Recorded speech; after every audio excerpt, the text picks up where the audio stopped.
अंतराय तिमिरोपशान्तये शान्तपावनमचिन्त्य वैभवं तं नरं वपुषि कुञ्जरं मुखे मन्महे किमपि तुन्दिलं महः। शरणं करवाणि शर्मदं ते चरणं वाणि चराचरोपजीव्यं करुणामसृणैः कटाक्षपातैः कुरु माम् अम्ब कृतार्थसार्थवाहम्। शारदा शारदाम्भोजवदनावदनाम्बुजे सर्वदा सर्वदास्माकं सन्निधिः सन्निधिं क्रियात्। विमलपटी कमलकुटी पुस्तकरुद्राक्ष शस्तहस्तपुटी कामाक्षि पक्ष्मलाक्षी कलितविपञ्ची विभासि वैरिञ्ची।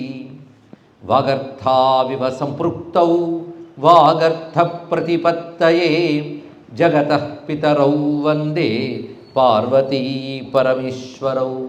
गुरवे सर्वलोकानां भिषजे भवरोगिणां निधये सर्वविद्यानां दक्षिणामूर्तये नमः। नारायणसमारम्भां व्यासशङ्करमध्यमाम् अस्मदाचार्यपर्यन्तां वन्दे गुरुपरम्परां। नारायणं नमस्कृत्य नरं चैव नरोत्तमं देवीं सरस्वतीं व्यासं ततो जयमुदीरयेत्। यज्ञेश अच्युत गोविन्द माधव अनंत केशव कृष्ण विष्णो हृषीकेश वासुदेव नमोस्तुते। श्री वासुदेव नमोस्तुते। पुंडरीकपुरमध्यवासिनीं वृत्तराजसहधर्मचारिणीं अद्रिराजतनयां दिने दिने चिंतयामि शिवकामसुंदरीं चिंतयामि शिवकामसुंदरीं। नमः शिवाय सांबाय शांताय परमात्मने मृत्युंजयाय रुद्राय महादेवाय ते नमः। शिव शिवेति शिवेति शिवेति वा भव भवेति भवेति भवेति वा हरा हरेति हरेति हरेति वा भज मनः शिवमेव निरन्तरं। नमस्ते नमस्ते महादेव शंभो नमस्ते नमस्ते महादेव शंभो नमस्ते नमस्ते दयापूर्ण सिंधो नमस्ते नमस्ते प्रपन्नात्मबंधो नमस्ते नमस्ते नमस्ते महेशा। शिवाय गुरवे नमः शिवाय गुरवे नमः शिवाय गुरवे नमः। श्रीमात्रे नमः श्रीमात्रे नमः श्रीमात्रे नमः। श्री विष्णुरूपाय नमः शिवाय श्री विष्णुरूपाय नमः शिवाय श्री विष्णुरूपाय नमः शिवाय। श्री वेंकटेशाय नमः। यस्मात् सर्वं समुत्पन्नं चराचरमिदं जगत् इदं नमो नटेशाय तस्मै कारुण्यमूर्तये। मूकं करोति वाचालं पंगुं लंघयते गिरिं यत्कृपातमहं वन्दे परमानन्दताण्डवं परमानन्दमाधवं। श्रीचित्सभेशाय नमः शिवाय శ్రీ తాండవేశాయ నమః శివాయ. శ్రీమన్నటేశాయ నమః శివాయ. శ్రీ మూలనాథాయ నమః శివాయ. నమో మహద్భ్యో ఋషిభ్యో గురుభ్యో నమః. సాంబశివమయమైన సభా సదస్సుకి నమస్సులు సమర్పణ చేస్తూ శ్రీ వైభవ వెంకటేశ్వర స్వామి పాదపద్మాలకు అంజలిస్తూ స్వామి సన్నిధిలో మనం ప్రారంభించుకున్న చిదంబర రహస్యం నటరాజ వైభవ ప్రవచన మహాయజ్ఞం వాళ్ళు 3వ రోజులకు ప్రవేశించింది. నిన్నటి రోజున వ్యాసవిరచితమైనటువంటి చిదంబర గ్రంథ ఆధారం చేసుకుంటూ మనం ప్రారంభించుకున్న అంశంలో మధ్యందిన మహర్షి వేద ఋషి, ఆయన పుత్రుడు మాధ్యందినుడు, అతడు బాల్యంలోనే తండ్రి గురువు అయినటువంటి మధ్యందినుని ద్వారా సమస్తమైన విద్యలు సంస్కారములు పొందడమే కాకుండా పంచాక్షరి మంత్రాన్ని ఉపదేశం పొంది అది తపో విధానం ఎలా చేయాలని అడిగితే శివయోగంతో తపస్సును ఆచరించాలని తండ్రి బోధించాడు. అలా తపస్సును ఆచరించడానికి అనువైన చోటు తెలియజేయమని అడుగ్గా భవ్యమైనటువంటి భారతదేశంలో దక్షిణం వైపు ఉన్నటువంటి తిల్లవనమునందు తపస్సును ఆచరించితే పంచాక్షరి మంత్ర సిద్ధి లభిస్తుంది అని తండ్రి చెప్తూ అక్కడున్న విశేషములు కూడా తెలియజేశాడు. దాని ప్రకారంగా పంచాక్షరి సహాయేన, ఆ పంచాక్షరి మంత్రశక్తితోనే అతడు ఆ వనంలో ప్రవేశించి అక్కడ హేమపద్మ తటాకము అనబడే తటాక తీరంలో స్వయంభువుగా ఉన్నటువంటి మూలనాథుని సేవించుకున్నాడు. ఆ మూలనాథుని శక్తి విశేషం నేను మనం చెప్పుకున్నాం. ఆ మూలనాథుని సేవించుకుని తత్సమీపంలో తానుకు కుటీరాన్ని ఏర్పాటు చేసుకుని ఒక శివలింగాన్ని ప్రతిష్ఠ చేసి ఆరాధించాడు. ఆ తపో దీక్షను ప్రారంభించుకున్నాడు. ఎందుకంటే తపస్సులో ఒక భాగం శివలింగ ప్రతిష్ఠ కూడా. తాను అలా ప్రతిష్ఠ చేసుకుని తపస్సును ఆచరిస్తున్నాడు. ఇప్పటికీ మనం చిదంబరం వెళితే ఈ మాధ్యందిన మహర్షి ప్రతిష్ఠించిన శివలింగాన్ని చూడవచ్చు. అదొక ప్రత్యేక ఆలయంగా నేడు కనబడుతున్నది. ఇంకా అక్కడ అతడు ఆ తపస్సును ఆచరించిన విధానం ఇక్కడ చాలా అద్భుతంగా వివరిస్తున్నారు. నియతం తంచ విశ్వేశం శ్రీ మూలస్థానవాసినం పూజయన్ పరయా భక్త్యా తపస్తీవ్రంచకార సహా. తీవ్రమైన తపస్సును ఆచరించాడు. అంటే కఠోరమైనటువంటి దీక్షతో తపస్సును కొనసాగిస్తున్నాడు. తపక్కాంత శరీరస్య తత్రైవ వస్తశ్చిరం శివపూజాపరస్యాస్య కాలోనంతో గతో భవత్. శివపూజా పరుడై తపస్సును ఆచరిస్తున్న అతడికి బహుకాలం గడిచింది. ఆ తపస్సుతోనే తృప్తిగా చేసుకుంటున్నాడు. అయితే భక్తుల సాధనల్లో ఒక్కొక్కరికి ఒక్కొక్క ప్రీతి ఉంటుంది అని నేను ప్రస్తావన చేసుకున్నాం. ఇతరికి పూజాదులు ఎందుకు ప్రీతి. కొంతమంది పూర్తిగా సనాతన ధర్మం తెలియక పూజల కంటే జపం గొప్పదని, జపం కంటే ధ్యానం గొప్పదని ఎవరికి తోచింది వాళ్ళు చెప్తూ ఉంటారు. కానీ దేని గొప్పతనం దానికి ఉంది. దాని యొక్క ఆనుపానులు తెలిసి ఆంతర్యాలు గ్రహించి చేస్తే ప్రతి అనుష్ఠానం ఒక తపస్సు అయి తప్పకుండా తరింపజేస్తుంది. అందులో ఏ ఒక్కటి గట్టిగా చేసినా తరిస్తాం. మిగిలినవన్నీ వాడికి అంగములైపోతాయి. కొందరికి సంకీర్తన మార్గం ప్రధానం. వాళ్ళు పూజలు చేయరని కాదు, కానీ పూజాధికాలు వాటికి అంగమవుతుంది. అలా కొందరికి పూజలు ప్రధానం, అప్పుడు సంకీర్తనాదులు అంగములు అవుతాయి. అంతేగాని ఏదో ఒకటి కాదు, ఒకటి ప్రీతిగా చేస్తారు, మిగిలిన అంగములుగా ఉంటాయి. ఇది పద్ధతి. అందుకే తపస్సులో జపం ఉంటుంది, ధ్యానం ఉంటుంది, ఉపవాసం ఉంటుంది, నియమపాలన ఉంటుంది, కీర్తన ఉంటుంది, స్తోత్రం ఉంటుంది, అర్చనాదులు ఉంటాయి. ఇవన్నీ కలిపే తపస్సు. అలాంటి తపస్సుని ఆచరిస్తున్నాడు. ఎలాగంటే జాతు భస్మకృత స్నాన ప్రాతరుత్థాయ సువ్రత. ప్రాతకాలం ముందు నిద్రలేచిన వెంటనే రకరకాల స్నానాలు ఉంటాయండి. జలస్నానం ఎప్పుడు చేస్తారు, భస్మ స్నానం ఎప్పుడు చేస్తారు, విధానాలు ఉన్నాయి. ప్రాతకాలం భస్మ స్నానాదులు చేసుకుని దండం కమండలం పట్టుకుని పువ్వులు ఏరడానికని అరణ్యంలోకి ప్రవేశించి పువ్వులు తెచ్చేవాడు. ఎందుకంటే స్వామికి చక్కని పువ్వులు వేయాలని. పూజలో ఇవన్నీ అందమైన అంశములండి. అసలు పూజ గురించి ఒక ప్రత్యేకమైన ప్రవచనం ఎప్పుడైనా చెప్తే దానిలో మాధుర్యం మనకు తెలుస్తుంది. రేపటి నుండి పూజ చేసి తీరే మారిపోతుంది. అందులో ఒక్కొక్క అంశానికి ఒక్కొక్క ప్రాధాన్యం ఉన్నది. అసలు ఉపచార విధానాలు ఋషులు ఏర్పరచడంలోనూ అందం ఉంది. అంత అద్భుతంగా ఉపచార విధానాలు ఏర్పాటు చేశారు. ధ్యానం చేయడం, ఆవాహన చేయడం అనే ప్రక్రియ చూస్తేనే అద్భుతం. సర్వవ్యాపకమైన పరమాత్మని ముందు హృదయంలో ధ్యానం చేస్తారు. ఆ హృదయగత చైతన్యం పరమాత్మ రూపం ధరించాక దాన్ని ఆవాహన చేస్తారు. ఆవాహన చేసిన తర్వాత ఉపచారములు, ఉపచారాదులతో మంత్రముతో శక్తివంతమైనటువంటి ఆ స్వరూపాన్ని చివరికి హృదయంలో లీనం చేసుకుంటారు. ఇది పూజలో ప్రధానంగా ఉండేటువంటి అంశం. ఇంకా పూజాధికారులు చెప్తే ప్రవచనం ఆగే పూజలు ఎక్కువ అవుతాయని నేను ఇప్పుడు చెప్పట్లేదు. కానీ ఇతనికి పూజ ఎందుకు ప్రీతి. అందుకు పూజకు కావలసిన వాటిలో పుష్ప పూజ కూడా ముఖ్యం. పుష్పాలు, దళాలు అవి స్వామి కోసం ఏరి తెచ్చుకోవడంలో ఒక అందం ఉందండి ఇక్కడ. ఇవన్నీ పూజలో అందమైన అంశములు. పూజ చేయడం ఎంత గొప్పదో పూజకు అమర్చుకోవడం కూడా పూజే.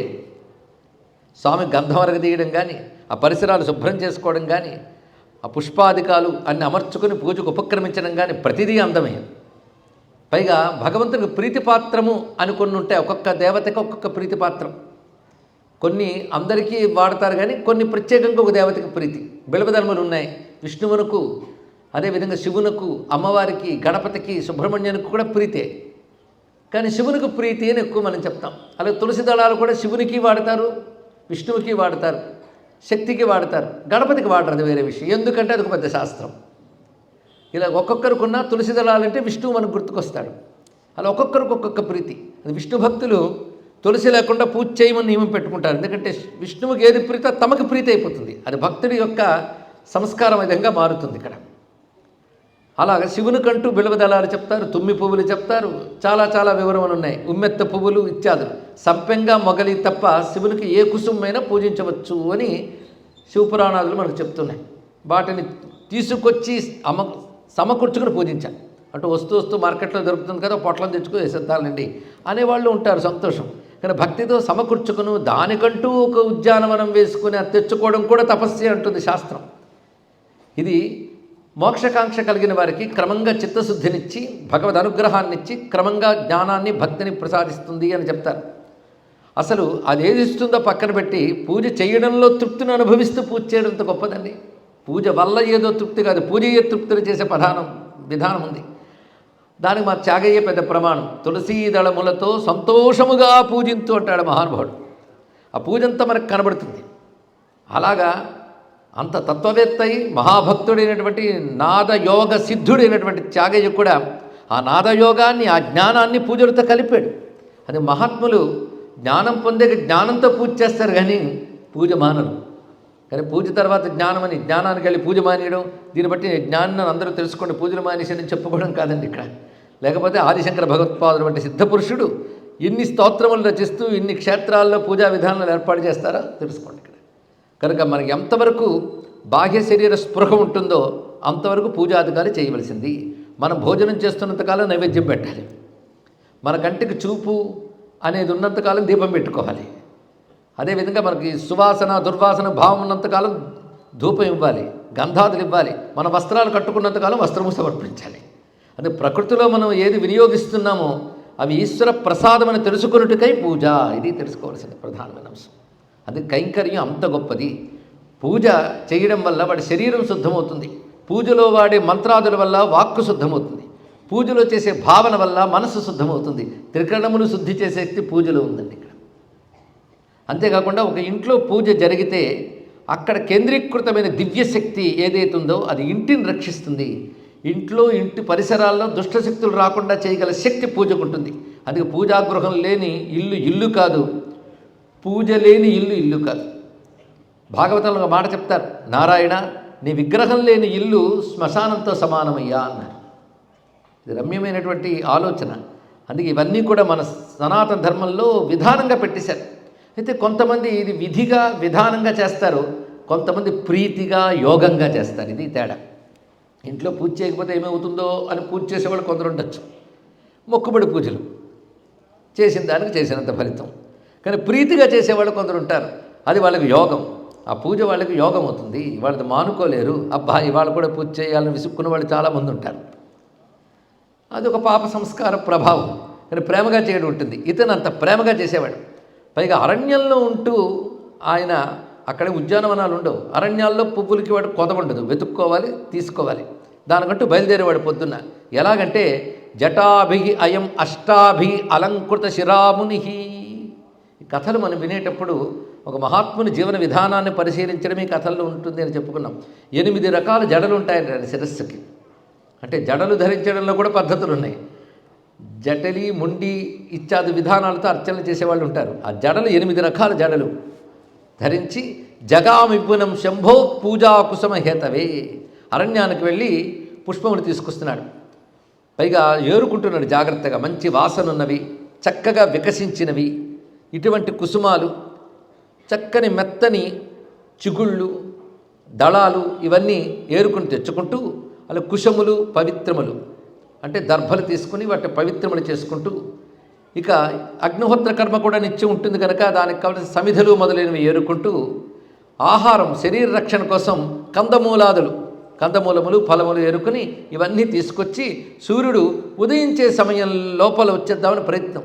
కానీ అంత చీకటి ఆ సమయంలో సూర్యోదయాత్ పూర్వం. ఎంతో కొంత సూర్యుడు వెలుగులేనిది పువ్వులు ఏరడానికి లేదు, అతనికి అవకాశం లేదు అరణ్యంలో. అలా ఉదయం భాస్కరే ప్రాప్తి అనుకుంటున్నాడు. సూర్యుడు ఉదయించిన తర్వాత నేను ఏరడం వల్ల కొన్ని ఇబ్బందులు వస్తున్నాయి. ఎందుకంటే నేను వెళ్ళేటప్పటికే పువ్వులు వికసించుతాయి, ఆ తేనెటీగలు వచ్చి వాలుతాయి.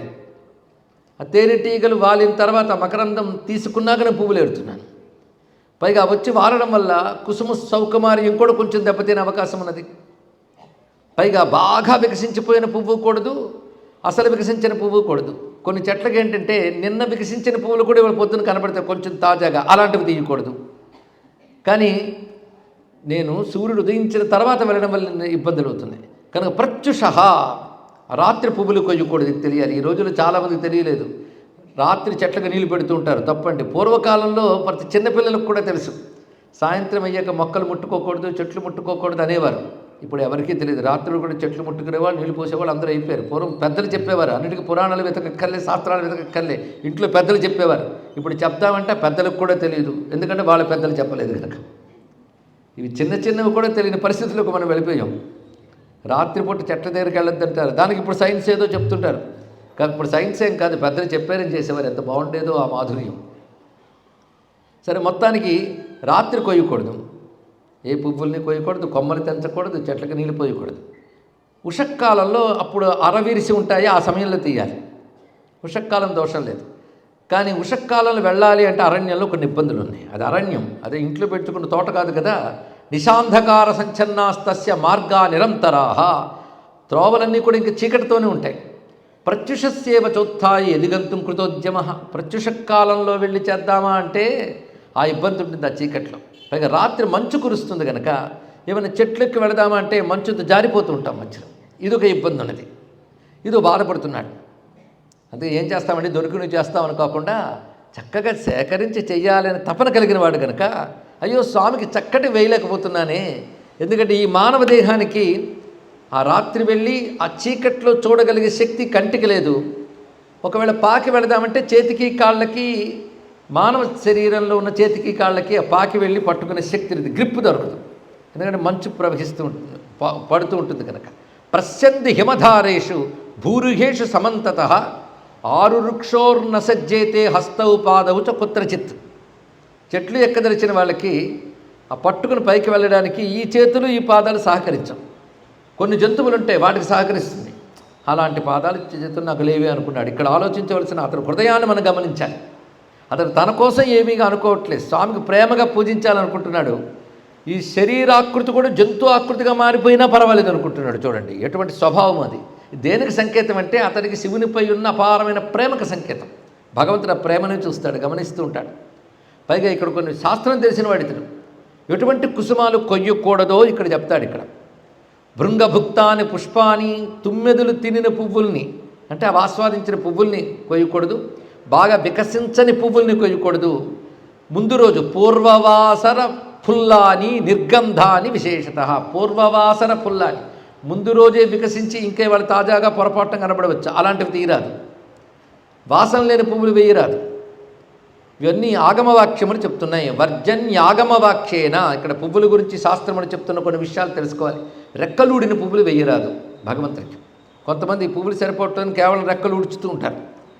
కొన్ని కుసుమాలు తమంతా తాము రేకులు విడిపోతే అవి వాడచ్చట. అలాంటి వాటిలో మనకు గులాబీ మొదలైనవి చెప్తారు. కానీ మనం పువ్వులు తీసుకొచ్చే రెక్కలు విప్పి చేయడం మాత్రం కూడదు.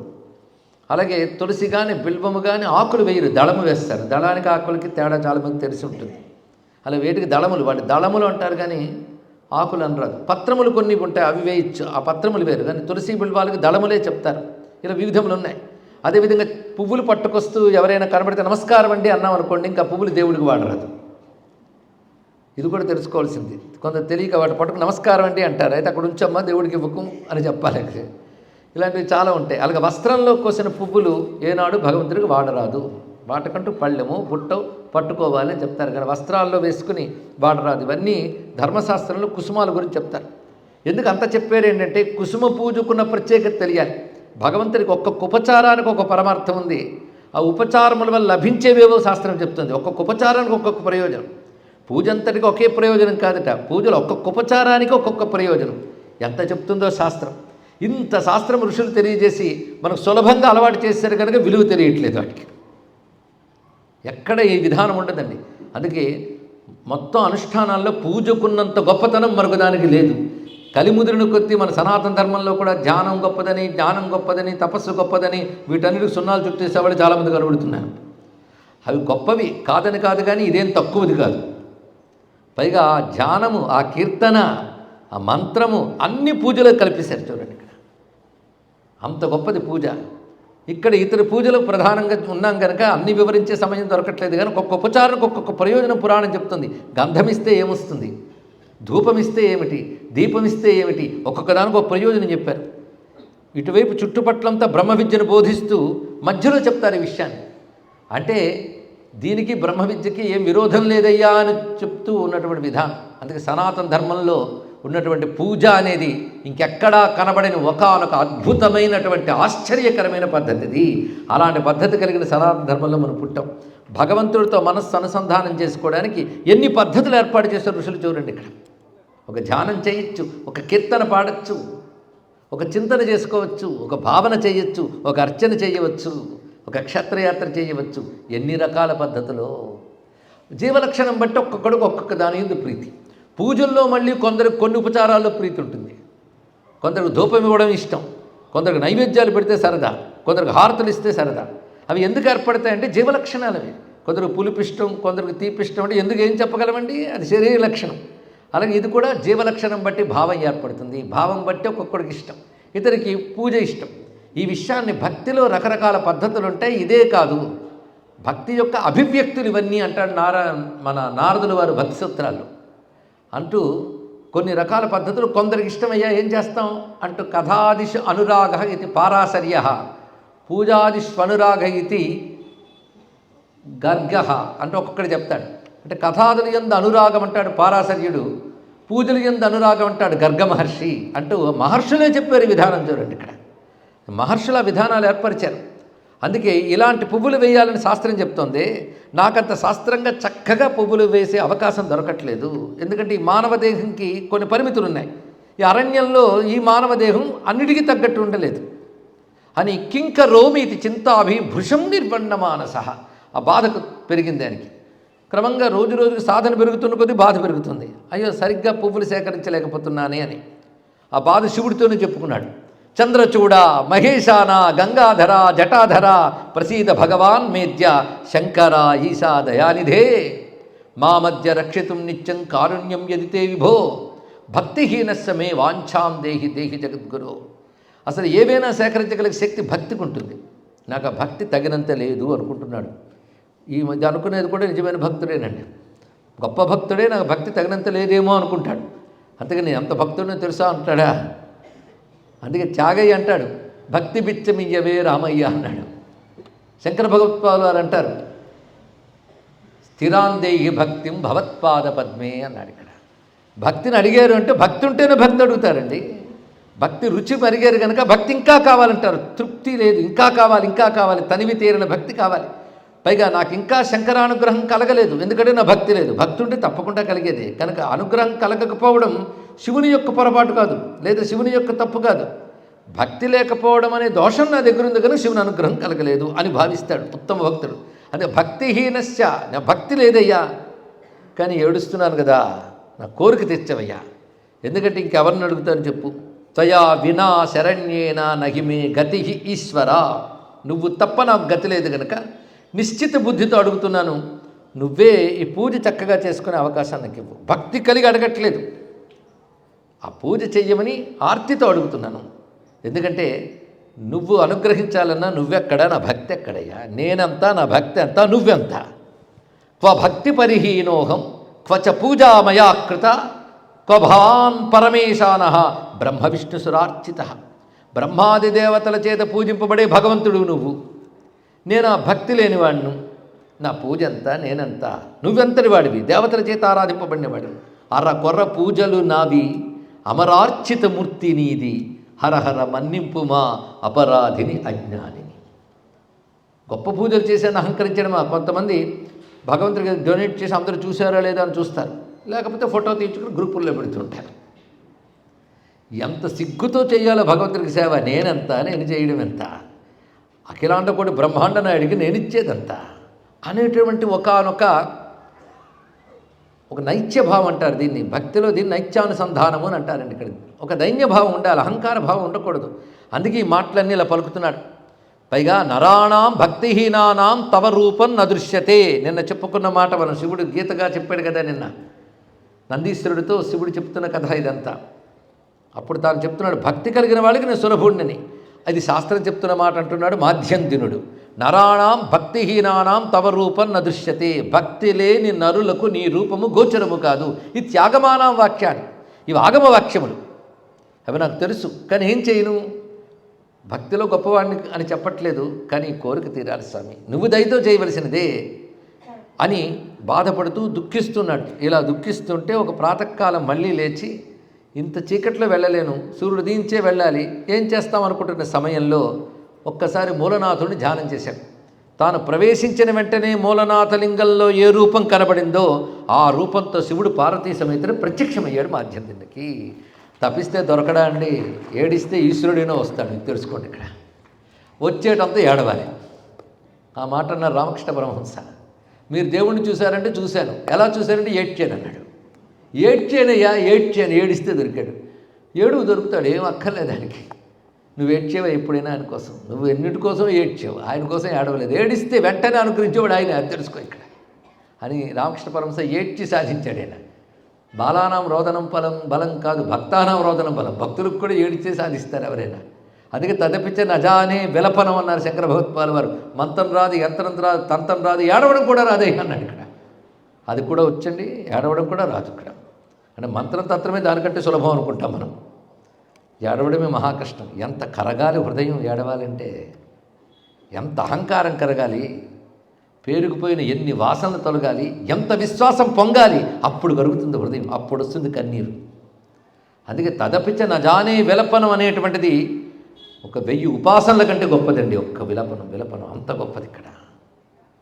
అందుకే దేవులు పలివారు అంటారు, కురుయుమురా కన్నీటిని మరి మరి విలపింపుమురా సరము గుర్చి పరమేశ్వరుడి దాల్చునురా పాపి అన్నాడు.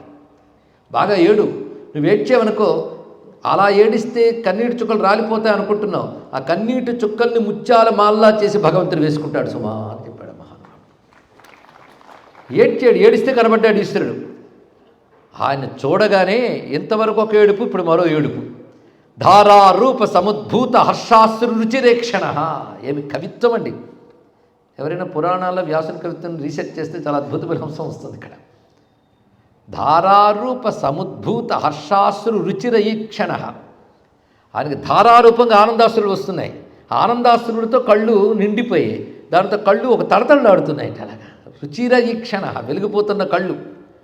అలా స్వామిని చూస్తూ అంచితోద్భూత పులకై వహన్ ఆనంద సంపద ప్రణామచరం భూమౌ సమ్యక్ ప్రీతి సమాకుల. కనబడిన శివునికి సాష్టాంగ నమస్కారం చేసి నమస్కరిస్తుంటే మోకాళ్ళ మీద కూర్చుని స్వామిని చూస్తూ మురిసిపోతున్నాడు. ఇప్పుడు మహేశ్వరుడు అంటున్నాడు, తుష్టోస్మి, తృప్తి పొందేనయ్యా. ఎందువల్ల? నీ దగ్గర ఉన్న 3 నాకు సంతోషం కలిగించాయి. శీలేన తపసాపి తపోధన సశ్రద్ధం కృతయా పూజయా తుష్టోస్మి. 3 మాటలు ఇక్కడ చెప్తున్నాడు. ఒకటి నీ శీలము. శీలం అంటే స్వభావము, ప్రవర్తన, అది చాలా ప్రధానం. ఈ శీలం ప్రధానం, స్వభావం గొప్పది. అంటే భగవంతుడు శీలానికి మొదటి స్థానం ఇచ్చాడు. 2వ స్థానం దేనికి ఇచ్చాడు? తపస్స. నీ తపస్సు చాలా గొప్పది. పైగా తపోధన, అద్భుతమైన సంబోధన. నీకు ఆస్త పాస్త, తపస్సే నీ దగ్గర ఉందన్నాడు ఇక్కడ. తపోధనులు, మనం అనుకున్న ఆస్తులు పాస్తులు వెనక ముందు ఏమీ లేవు వాళ్ళకి, తపస్సే ధనం. అందుకే తపోధన తవ తపసా, నీ తపస్సు చేత. 3వది నీ పూజ చేత. ఎటువంటి పూజ అంటే సశ్రద్ధం కృతయా నిత్యం పూజయా అస్య. శ్రద్ధతో కూడిన నీ పూజ చేత అన్నాడు ఇక్కడ. శ్రద్ధతో కూడిన పూజ ఇక్కడ. అఖండమైన విశ్వాసంతో నువ్వు చేస్తే నీ పూజకి నేను సంతోషించాను. అలాంటిది నీకు ఇప్పుడు ఏదైనా కోరుకో ఇస్తాను. భూమి యందు కానీ స్వర్గంలో కానీ ఈ 2 మధ్యలో ఉన్న భాగంలో కానీ ఏది కావాలో నీకు ఇస్తాను కోరుకో అన్నాడు. వస్తుని తే వాంఛ భౌమే దివ్యే అథవా అంతరే, మూడింట్లో ఏది కావాలన్నా ఇస్తాను అనగానే ఒళ్ళు పులకించిపోయి, స్వామి కొన్నాళ్ళ నుంచి ఒకటే వేదన నాకు. పొద్దున్నే కల్యే అంటే ప్రాతకాలం వెళ్ళేటప్పటికే అనుకున్న పువ్వులు తీసుకురాలేకపోతున్నాను. కానీ కొంచెం ముందు బయలుదేరాలి అంటే నాకు కళ్ళు కాళ్ళు చేతులు సహకరించాలి. అందుకు ముఖ్యంగా చెట్లు చకచక ఎక్కగలిగి కొమ్మలు పట్టుకోగలిగి తీయగలిగేటట్టుగా నాకు కాళ్ళు చేతులు కూడా పులిపాదాల్లా మారిపోవాలి. ఇది అడిగాడు చూడండి. అంటే ఎవడైనా తన శరీరం జంతువు ఆకృతి కావాలని అనుకుంటాడా? మరి ఈయన అనుకున్నాడంటే దేహాభిమానం లేనివాడు. దేహం ఒకానొక ఉపాధి అనుకుంటున్నాడు కానీ దేహం నేను అనుకునే భ్రాంతి లేదు. అందుకు ఇదే భగవంతుడికి వినియోగింపబడే దేహం కావాలి కానీ దాన్ని వినియోగింపబడినప్పుడు ఇంక దేనికయ్యా?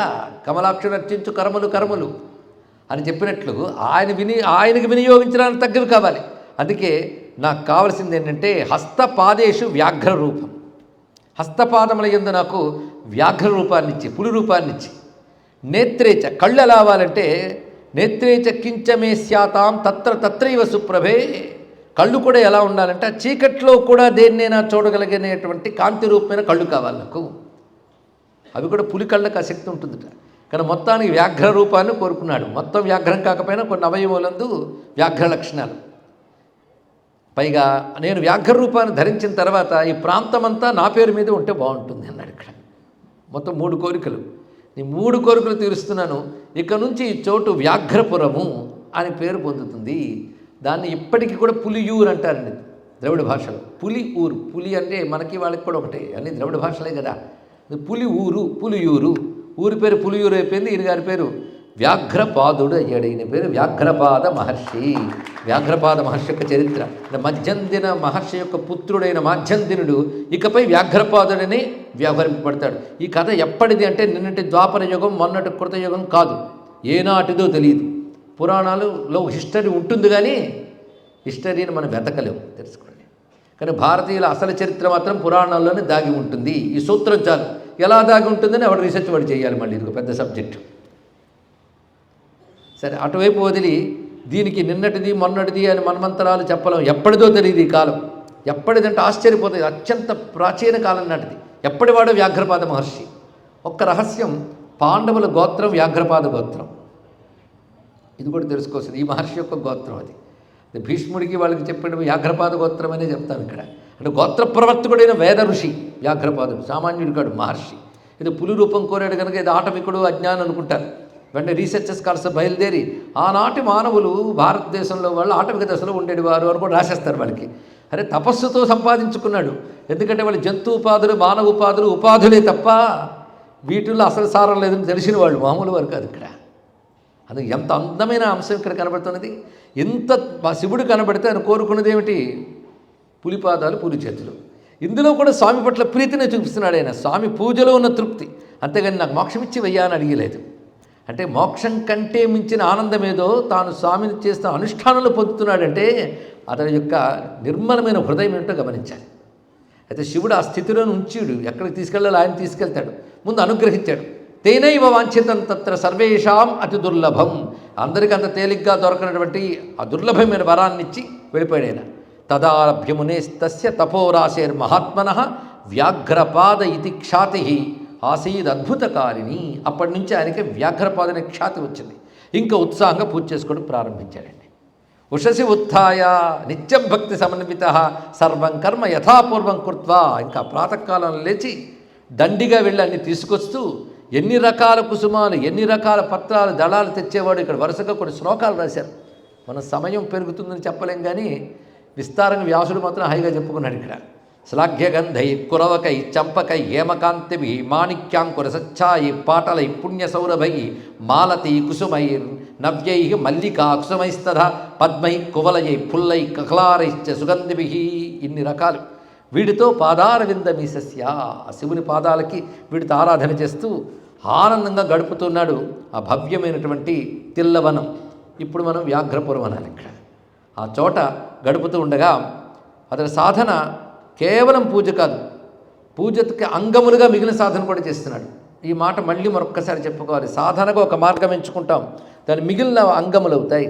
కొందరు ధ్యానం ప్రధానం అనుకుంటే పూజా జపం అంగములు అవుతాయి. జపం ప్రధానం అనుకుంటే ధ్యానం పూజాదులు అంగములు అవుతాయి. పూజ ప్రధానం అనుకుంటే అవి అంగములు అవుతాయి. పైగా ఈయన సర్వశాస్త్రవేత్త, అది మరువరాదు. వేదాది విద్యలన్నీ తండ్రి కడ బాల్యములోనే అభ్యసించి వెళ్ళినవాడు. వేదములో చెప్పిన అనుష్ఠించేవాడు. అందులో యాగము యోగము వేదములో చెప్పే ప్రధానమైన అంశం. యోగం వేదం ప్రపంచానికి ఇచ్చిన గొప్ప కానుక తెలుసుకోండి. వేదం ఇచ్చింది. యోగము యొక్క యమనియమాసన ప్రాణాయామ ప్రత్యాహార ధారణ ధ్యాన సమాధి ఇత్యాది అంశములన్నీ మనకు వేదములు యందు ఉంటాయి, ఉపనిషత్తులు యందు చెప్పబడతాయి. ఆ చెప్పబడ్డ వేదములో ఉన్న యోగములను ఋషులు సాధన చేసేవారు. ఆ యోగపరమైన అంశములన్నీ సూత్రముగా చేసినటువంటి వారు పతంజలి ఇత్యాదులు. ఎందుకంటే పతంజలి ఒక యోగ ప్రవర్తన చేస్తే నాదయోగాన్ని మరొక యోగి చేశాడు, హఠయోగాన్ని మరొకడు, లయయోగాన్ని మరొకరు. ఇన్ని రకాల యోగాలు ఉన్నాయని కూడా చాలామందికి తెలియదు. రాజయోగం, హఠయోగం, నాదయోగం, మంత్రయోగం, లయయోగం అంటూ 5 రకాల యోగములు ఉంటాయి. ఇవన్నీ ఒకదానికొకటి ఇంటర్ రిలేటెడ్, ఒకదానికొకటి అనుబంధం. ఒక్కొక్క దానికి ప్రవర్తకులు చాలామంది ఉన్నారు. అందులో ఒకరు పతంజలి. ఇటీవల కాలంలో మనకు పతంజలి బాగా తెలుసు. ఎందుకంటే వస్తువులకు కూడా పతంజలి ప్రొడక్షన్ పెడుతున్నారు కనుక షాపులు పెరిగాయి. ప్రపంచమంతా యోగా అని మొదలైంది కనుక మనకు ఇప్పుడు యోగం మీద మాత్రం కాస్త రెస్పెక్ట్ వచ్చింది. కానీ యోగం వేదముల యందు ఉన్నది. యోగములో ఒక భాగమే ఈశ్వరారాధన మొదలైనవి. పతంజలి యోగ సూత్రాలు యమనియమాలు చదివితే ఈశ్వర ప్రణిధానాత్వాన్ని స్పష్టంగా చెప్తాడు, భగవదారాధన యొక్క ప్రాధాన్యాన్ని. ఆ యోగంలో దిట్ట వ్యాఘ్రపాదుడు. యోగం ఎలా చేశాడో చెప్తారండి. నిత్యం శివారాధన చేసినప్పుడు ధ్యానం అనేది పూజకు పూర్వం పూజాంతం రెండిట్లో ధ్యానం వస్తుంది. మొత్తం పూజ చేసిన తర్వాత పరమాత్మను ఒక్కసారి తృప్తిగా ధ్యానం చేసుకుని ఆ తర్వాత పూజ పరిసమాప్తి చేయడం ఒక విధానం. అంటే పూజకు ముందు పూజకు చివర ధ్యానం ఉందంటే మధ్యలో బుద్ధంతా పరమాత్మ యందు ఉందని అర్థం. ఇక్కడ అలా పరమాత్మ యందు బుద్ధి పెట్టి పూజ చేయడం చాలా విశేషం అండి. ఆ కొద్దిసేపు పరమాత్మ యందు బుద్ధి పెట్టే ప్రయత్నం చేయండి. ఆ సమయంలోనే లోక వ్యవహారం, ఆ సమయంలోనే పక్కన కూడా అది చూసుకుంటూ ఏ మెసేజ్ వచ్చిందో మిస్డ్ కాల్ ఏదో చూసుకుంటూ పువ్వులు వేయడాలు ఇలాంటివి చూస్తూ ఉంటాం. కొద్దిసేపు నియంత్రించుకోండి కనీసం, అప్పుడు ఆనందాన్ని అనుభవించవచ్చు. ఇలా అతడు చక్కగా ఆరాధన చేస్తూ ఉండగా వాళ్ళ నాన్నగారు ఒకసారి అక్కడికి వచ్చారు. ఎందుకంటే బాల్యంగా వెళ్ళిపోయిన ముని ఆయన. ఇప్పుడు కాస్త కౌమార దశలోకి వచ్చాడు అతను. ఆ సమయంలో వాళ్ళ నాన్నగారు వచ్చాడు. వాళ్ళ నాన్నగారి పేరు ఏమిటండి? వ్యాఘ్రపాదుడి నాన్నగారి పేరేంటి మర్చిపోయారా? మధ్యంతరి మహర్షి. ఆయన అబ్బాయి యొక్క తపస్సు ఎలా ఉందో చూడాలని వచ్చారు. అరే అబ్బాయిని ఒక్కడిని అడవులకు పంపించాడు ఆయన. మహర్షులకు ఆ భయాలు ఉండవులేండి. అని వచ్చి పిల్లవాడి యొక్క తపక్షాతి పెరిగిపోయింది, మొత్తం అంతా వ్యాపించిపోయింది. ఋషిమండలకు అందరికీ తెలిసిపోయింది. ఎందుకంటే ఒక వ్యాపారవేత్త బాగా ఎదిగాడంటే వ్యాపార రంగంలో ఉన్న వాళ్ళందరికీ తెలుస్తుంది. అందరికీ తెలుస్తుందా? అలాగే తపస్వి గొప్పగా అభ్యుదయం సాధించారంటే తపో మార్గంలో ఉన్న వారందరికీ బాగా తెలుస్తుంది. మిగిలిన వారికి కూడా ఖ్యాతి రావచ్చు. మొత్తం మునిమండల్లో వ్యాఘ్రపాదుని ఖ్యాతి చాలా పెరిగిపోయింది. ఇక్కడ ఆయన ఋషి అయ్యాడు, అంటే ద్రష్ట అయ్యాడు. అనేక మంత్రములు తెలిసినవాడు మాత్రమే కాకుండా అనేక మంత్రములకు ద్రష్ట అయ్యాడు, అనేక విధానములు ఏర్పరిచిన వాడు అయ్యాడు, స్మృతికర్త అయ్యాడు. ఇలా విషయములన్నీ వ్యాపించిపోయాయి. అలాంటి పుత్రుడి ఖ్యాతి చూసి తండ్రి వచ్చి చాలా సంతోషించి, నాయన బ్రహ్మచర్య ఆశ్రమం నీ వల్ల పరిపూర్ణమైంది అన్నాడు. చూడండి ఎంత చక్కటి మాట. ఇక్కడ నువ్వు బ్రహ్మచర్యాశ్రమాన్ని చక్కగా పాటించావని చెప్పడం కాదు, బ్రహ్మచర్యాశ్రమం ఏదైతే ఉందో అది నీ వల్ల పరిపూర్ణమైందంటే నువ్వు చక్కగా పాటించడం వల్ల బ్రహ్మచర్యం ఇలా ఉంటుంది పరిపూర్ణంగా నువ్వు చూపించవచ్చు. అదే ఆశ్రమోయం త్వయా పూర్వ యథా శుచిమతా సుత ప్రసిద్ధోభూత్. బ్రహ్మచర్యాశ్రమానికి నీ వల్ల ప్రసిద్ధి లభించింది. అంత చక్కగా బ్రహ్మచర్యాశ్రమం పాటించావు, చాలా బాగుంది. ఇప్పుడు నువ్వు ఇంకా గృహస్థాశ్రమం స్వీకారం చేయాలి అని చెప్తే తప్పకుండా తండ్రి ఆజ్ఞని పాటిస్తాను అన్నాడు ఆయన. వెంటనే ఆయనకు తగినటువంటి పత్నిని తీసుకురావడానికై సంబంధాలు చూసుకుంటే వశిష్ఠ మహర్షి యొక్క సోదరిని ఆయనకి ధర్మపత్ని చకారహి వశిష్ఠ భగినీం కన్యాం శ్రీలరూప విభూషణాం. ఇక్కడ భార్య పేరు చెప్పలేదు కానీ వశిష్ఠ భగిని అన్నారు, వశిష్ఠుని యొక్క సోదరి. ఆమెనిచ్చి వివాహం చేశారు. వివాహితుడై తండ్రికి నమస్కారం చేసుకుని అక్కడ ఆయన తన జీవన విధానాన్ని ఇప్పుడు గృహస్థ ధర్మాలతో శివారాధన చేస్తున్నాడు. ఎంతవరకు ఆయన ఒక్కడే ఇప్పుడు ధర్మపత్ని సమేతుడై శివారాధన చేస్తూ శాస్త్రాధ్యయనం చేస్తూ తపో మార్గంలో ఉన్నాడు ఆయన. ఇలా ఉండగా వారికి పుత్రుడు కలిగాడు. ఆ పుత్రుడు సామాన్యుడు కాడు. ఆయనకి పుత్రుల్లో ప్రధానమైనటువంటి వాడు ఉపమన్యు మహర్షి. ఉపమన్యు మహర్షి యొక్క చరిత్ర చాలా విశేషం. దీని ప్రస్తావన మనకి ఉపమన్యువు గురించి శివపురాణంలో విస్తారంగా ఉన్నది. మహాభారతంలో అనుశాసనిక పర్వంలో ఉపమన్యువు గురించి చాలా విస్తారంగా ఉంటుంది. ఈ ఉపమన్యువు కృష్ణ పరమాత్మ గురువు అయిన ఈ విషయం ఏదో శివపురాణం ఉంటే మేము నమ్మము అనొచ్చు, కానీ విష్ణు ప్రధానమైన మహాభారతంలో ఈ విషయం కనబడుతుంది. అది ఏ అనుశాసనిక పర్వంలో అయితే విష్ణు సహస్రనామ స్తోత్రములు ఉన్నాయో ఆ అనుశాసనిక పర్వంలో ఈ వృత్తాంతం వస్తుందండి సరిగ్గా మహాభారతంలో. కృష్ణ పరమాత్మ హిమవత్ పర్వత ప్రాంతానికి వెళ్ళి అక్కడ ఉపమన్యు మహర్షి ఆశ్రమానికి చేరి ఆయన ద్వారా శివదీక్ష తీసుకుని శివునికి తపస్సు చేస్తాడు. కృష్ణునికి శివదీక్షనిచ్చినటువంటి వాడు ఉపమన్యు అంటాడు, జగద్గురువే నీకు గురువునయ్యే భాగ్యం నాకు ఇచ్చేవయ్యా, చిన్నప్పుడు విద్య నేర్పడానికి సాందీపనికి భాగ్యం ఇచ్చావు, ఇప్పుడు నాకు ఇచ్చావు, లేకపోతే నీకు తెలియదేమున్నది, లోకానికి ఆదర్శం చూపించడం కోసం ఈ పని చేస్తున్నావు. పైగా నువ్వు శివారాధన చేయడం ఏంటి, నిన్ను నువ్వు ఆరాధించుకున్నట్లే, అది నీకు శివునికి భేదమే ఉంది, లోకానికి ఒక ఆదర్శం చూపించడం కోసమని నువ్వు పని చేస్తున్నావు అంటూ శివతత్వాన్ని చెప్తాడు ఉపమన్యు మహర్షి. అత్యద్భుతం. శివ సహస్రనామ స్తోత్రాన్ని ఉపదేశిస్తాడు ఉపమన్యు. దాన్ని కృష్ణుడి తర్వాత ధర్మరాజాదులకు ఉపదేశిస్తాడు. ఏ అనుశాసనిక పర్వంలో విష్ణు సహస్రం పుట్టిందో అదే అనుశాసనిక పర్వంలో శివ సహస్రనామం వస్తుంది. విష్ణు సహస్రనామ స్తోత్రం భీష్ముడు చెప్తాడు, శివ సహస్రనామ స్తోత్రం కృష్ణుడు చెప్తాడు. అది భేదం. అంత విశేషమైన అంశం. అది మహాభారతంలో ఉన్నటువంటి ఈ శివకేశవ అభేదతత్వం ఏ సనాతన వైదిక హృదయం ఉన్నదో దాన్ని తెలియజేయడం కోసం తెలుగులో మహాభారతాన్ని అద్భుతంగా అందించిన తిక్కన గారు విష్ణు రూపాయ నమశివాయ అని పల్కెడి భక్త జనంబు వైదిక ధ్యాయత కిచ్చమెచ్చు పరతత్వము గొల్తున భీష్ట సిద్ధికిన్ శ్రీయన గౌరీనాబరుగు చెల్వకు చిత్తము పల్లవింప భద్రాయుతమూర్తయ్యై హరిహరంబగు రూపము దాల్చి విష్ణు రూపాయ నమశివాయ అని పల్కెడు భక్త జనంబు వైదిక ధ్యాయత కిచ్చమెచ్చు పరతత్వము గొల్తున భీష్ట సిద్ధికిన్ అన్నాడు. మహాభారతం యొక్క హృదయం అండి అది. విష్ణు రూపాయ నమశివాయ అనే మాట మనకి యజుర్వేదమునందు స్కందోపనిషత్తులో కనబడుతుంది. మళ్ళీ అరణ్య పర్వంలో అర్జునుడు శివుణ్ణి సాక్షాత్కరించుకున్నప్పుడు ఈ మాట అంటాడు, విష్ణు రూపాయ నమశివాయ అనే మాట. ఎక్కడుంది అని చాలామంది అంటారే, ఇక్కడుంది ఆరిజన్. ఎవడో తయారు చేసి ప్రక్షిప్తం చేశారనే మాట ద్వేషపూరిత హృదయాలన్న మాట. కానీ శివకేశ్వరి మధ్య భేదం లేదన్నది సత్యం అన్నమాట తెలుసుకోండి. ఈ విషయాన్ని మనం ప్రస్తావన చేసుకుంటూ అటువంటి ఉపమన్యు మహర్షి వ్యాఘ్రపాదుని యొక్క పుత్రుడు. ఆయన చరిత్ర చాలా పెద్ద క్లుప్తంగా చెప్తారు. ఎందుకంటే ఈయన అరణ్యంలో ఉన్నాడు. అప్పుడు వశిష్ఠులు వారు అంటారట, ఇప్పుడు సంతోషమయ్యా నీకు సంతానం కలిగింది, కానీ వీడికి పాలు పెడతామంటే అడవులు ఎక్కడ పెడతాం, అది కొంతకాలం మా ఇంటికి తీసుకెళ్తాం, అక్కడ ఉంచుతాం. ఎందుకంటే పుట్టింటికి తీసుకెళ్తారు కదా, తీసుకెళ్ళి కొంతకాలం ఉంచారు. వశిష్ఠుడి దగ్గర కామధేనువులు ఉన్నాయి. కామధేనువులు క్షీరములు అలవాటు అయిపోయి ఇతనికి. కానీ పిల్లవాడిని ఎంతకాలం అక్కడ ఉంచుతారు, ఇక్కడ తీసుకొచ్చారు. అక్కడ తాగిన పాల రుచి ఇతనికి కావాలనిపించింది. అప్పుడు అమ్మ ఏం చేసిందంటే, పాపం బాధపడుతున్నాడని అక్కడ అరణ్యంలో దొరికినటువంటి నీవార ధాన్యములు వీటితో పిండి చేసి ఆ పిండి నీళ్లలో కలిపి ఇవే పాలని ఇచ్చింది. ఒకప్పుడు రుచి తెలియకపోతే ఇదే పాలు అనుకుంటాడు. కానీ తాగిన వెంటనే పాత్ర గిరాట వేసి ఇవి పాలు కావు, ఎక్కడ తాగినవే పాలు అన్నాడు. ఆయన మన అరణ్యంలో ఉన్నటువంటి వాళ్ళం ఒక్కొక్కటి తపస్సులు ఒక్కొక్కటి. ఆయన వశిష్ఠుల వారు సామాన్యులు గారు, అరణ్యంలో ఉన్న దాన్ని పెద్ద విశ్వవిద్యాలయం చేశాడు ఆయన. మహారాజులందరూ ఆయన పాదాక్రాంతులు. ఆయన ఇంట్లో కామధేనువులు ఉంటాయి, చింతామణులు ఉంటాయి. మీ నాయన కూడా తెచ్చుకోగలడు, కానీ ఆయన వాడి మీద కోరిక లేదు, బట్ అవసరం లేదు. అందుకోసం మన తపస్సు ఇలా ఉంది, ఏం చేయమంటావు నాయనా అంటే, నాకు ఆ పాలే కావాలన్నాడు. దేనికైనా పెట్టి పుట్టాలి. ఇదివరకు తపస్సులు చేసిన వాళ్ళకే ఏవైనా వస్తాయి. నువ్వు దీనికోసం ఇదివరలో మనం తపస్సు చేయలేదు.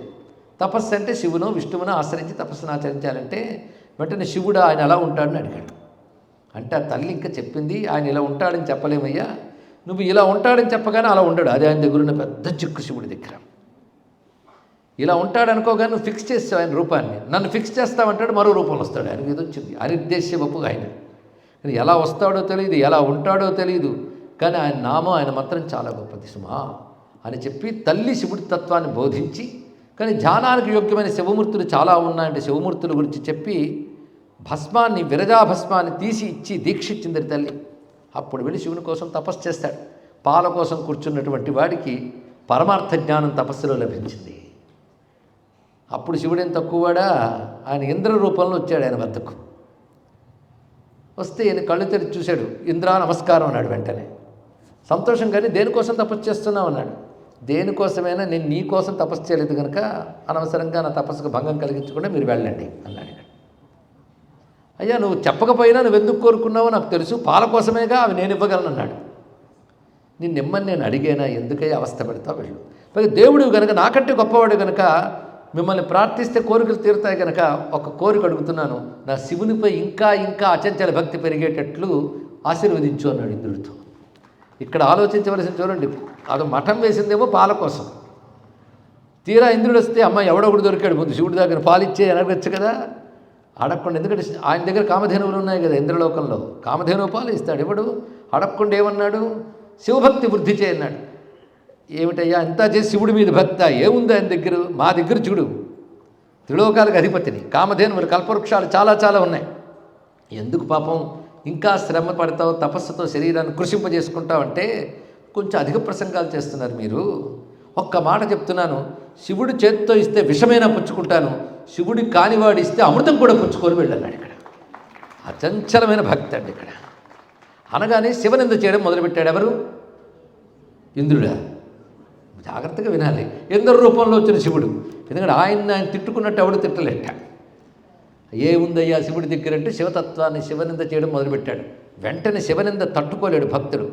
అంతవరకు తాను అక్కడ భస్మం అర్చనలో వినియోగించిన భస్మం తీసి మంత్రించాడు.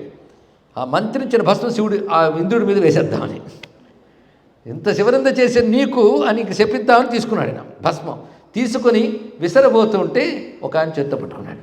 ఆయన ఎవరంటే నందీశ్వరుడు. శివుడి మీద ఆయన ఏ గవాలని ఇవ్వడంటే ఇక్కడ ఆయన గట్టిగా చేత్తో పట్టుకున్నాడు. పట్టుకోగానే ఇంద్ర రూపంలో శివుడు చిరునవ్వు నవ్వాడు. అంతవరకు ఐరావతం వృషభమైపోయింది. ప్రక్కనున్న శచీదేవి ఉమాదేవిగా గోచరించింది. ఆయన చంద్రార్ధశేఖరుడి తన అసలు స్వరూపాన్ని చూపించగానే పరవశించిపోయి జయ జయ జగదేకనాథ శంభో ప్రకృతి మనోహర నిత్య చిత్ స్వభావ అపగత కలుష ప్రపంచ వాచామపి మనసో పదవీ మతీత తత్వ అని చిన్న ఉపమన్యువు ఆ విధంగా ప్రార్థించగానే శివుడు పరవశించిపోయి ఎత్తుకున్నట్టంట కుర్రవాడిని. ఎత్తుకుని ఒళ్ళో కూర్చోబెట్టుకుని మన అబ్బాయి అన్నట్ట పార్వతీదేవితో. ఆవిడ సంతోషించి ఆవిడ తీసుకుంది. ఉమా శివుల మధ్యన స్కందుడిలో ఈయన కూర్చున్నాడు. ఇక్కడ కూర్చుని ఇతడికి నేను కుమార పదవిని ఇస్తున్నాను వాటి నుంచి. కుమార పదవి అంటే వీడు నాకు పుత్ర సమానుడు మాత్రమే కాకుండా నా జ్ఞానం అంతా ఇతనికి ఇస్తున్నాను. ఇప్పుడు అది చేయాల్సింది నువ్వే, శివజ్ఞాన ప్రదాయనివి నువ్వే ఇవ్వాలి అనగానే ఉపమన్యువు నా తల్లి అనుగ్రహించింది. అప్పుడు చెప్తాడు, క్షీరం కాదజ నీ ఇంట్లో క్షీర సముద్ర దేవత ఉంటుంది, సర్వ సంపదలు నీ దగ్గర ఉంటాయి, పరిపూర్ణమైన యవ్వనంతో నువ్వు ఉంటావు, బహుకల్పాంత కాలాల వరకు నువ్వు ఉంటావు, నీ ద్వారా అనేక మంది మహర్షులు సిద్ధులు యోగులు తయారవుతారు, నీ వల్ల శాస్త్రములకు ప్రవర్తిల్లుతాయి, నువ్వు మహర్షి అవుతావు. అలా నీ ఆశ్రమం ఉంటుంది. నీ ఆశ్రమం సామాన్య మానవులు దుర్గోచరం కాదు, అక్కడ ఉంటావు నువ్వు. అలాంటి ఆశ్రమాన్ని కృష్ణ పరమాత్మ చూసిన తర్వాత కాలంలో అతడు ఉపమన్యు మహర్షి. అతను వ్యాఘ్రపాదను తరిగాడు. తెలుసుకోండి. ఇది ఇప్పుడు మన వ్యాఘ్రపాద వృత్తాంతం కాలేదు, మధ్యలో ఉపమన్యు వచ్చాడు, పిల్లాడు వృత్తాంతం. ఆ పిల్లవాడు కలిగాడు, అతను చక్కగా శివభక్తి కలిగి ఉన్నాడని మాత్రం ప్రస్తావన చేస్తున్నారు. ఇప్పుడు వ్యాఘ్రపాదుడి యొక్క తపస్సు యోగంగా ఎలా చేసుకుంటున్నాడో వివరిస్తున్నారు ఇక్కడ. తజ్జనక శ్రీమాన్ వ్యాఘ్రపాదో మహాముని, అటువంటి ఉపమన్యుని యొక్క తండ్రి అయిన వ్యాఘ్రపాదుడు. ఇంతవరకు వ్యాఘ్రపాదుడు కూడా ఉపమన్యుడు ఉన్నాడు, ఉపమన్యుడు తండ్రి వ్యాఘ్రపాదుడు అంటున్నారు. ఒక్కొక్కసారి ఆ కీర్తి తెచ్చుకుంటారండి కొంతమంది. వారి పిల్లాడండి వీడు అంటారు, కొంతకాలానికి వాళ్ళ నాన్నగారండి వారు అంటారు. వీడి కీర్తి పెరిగిపోయింది అనమాట. ఉపమన్యు కీర్తి అంత పెరిగింది మొత్తానికి. ఉపమన్యు తండ్రి అయిన వ్యాఘ్రపాదుడు మూలస్థాన నివాసిన సన్నిధౌ, ఆ మూలనాథుడైన శివుని సన్నిధిలో ఉంటూ పూజంతా చేసిన తర్వాత యతవాక్కాయ మానస శివభావన, ఆ శివభావంలో ఒక్కసారి అంతర్ముఖుడైపోయాడు. శివుని భావిస్తూ భావిస్తూ ప్రపంచం మర్చిపోయాడు. అదే అంతర్ముఖత్వం అంటే. యోగం కర్తుం ప్రచక్రమే, యోగ మార్గంలో శివుని ఆరాధన చేస్తున్నాడు. ఎలా చేస్తున్నాడో ఇక్కడ ఆసనం వేసిన పద్ధతి కొన్ని శ్లోకాల్లో చెప్పారు. ఆసక్తి కలిగిన వారికి రుచిస్తుందని కొంచెం చెప్పుకుందాం. వామపాదమధకృత్వా శ్రోణ్యాస్పృష్టమహీతల, యోగ పద్ధతి వివరిస్తున్నారు ఇక్కడ. దీన్ని బట్టి యోగం అనేది హైందవ ధర్మంలో ప్రధాన భాగము. అదే ప్రపంచమంతా ఉంది, కానీ ఇంకోటి కాదని తెలుసుకోవాలి. యోగం హిందూ ధర్మం నుంచి ఎవరు వేరు చేయలేరు. హిందూ ధర్మం యొక్క స్వరూపం యోగము. ప్రపంచానికి హిందూ మతం ఇచ్చిన గొప్ప కానుక యోగం, ఇది తెలుసుకోవాలి ఇక్కడ.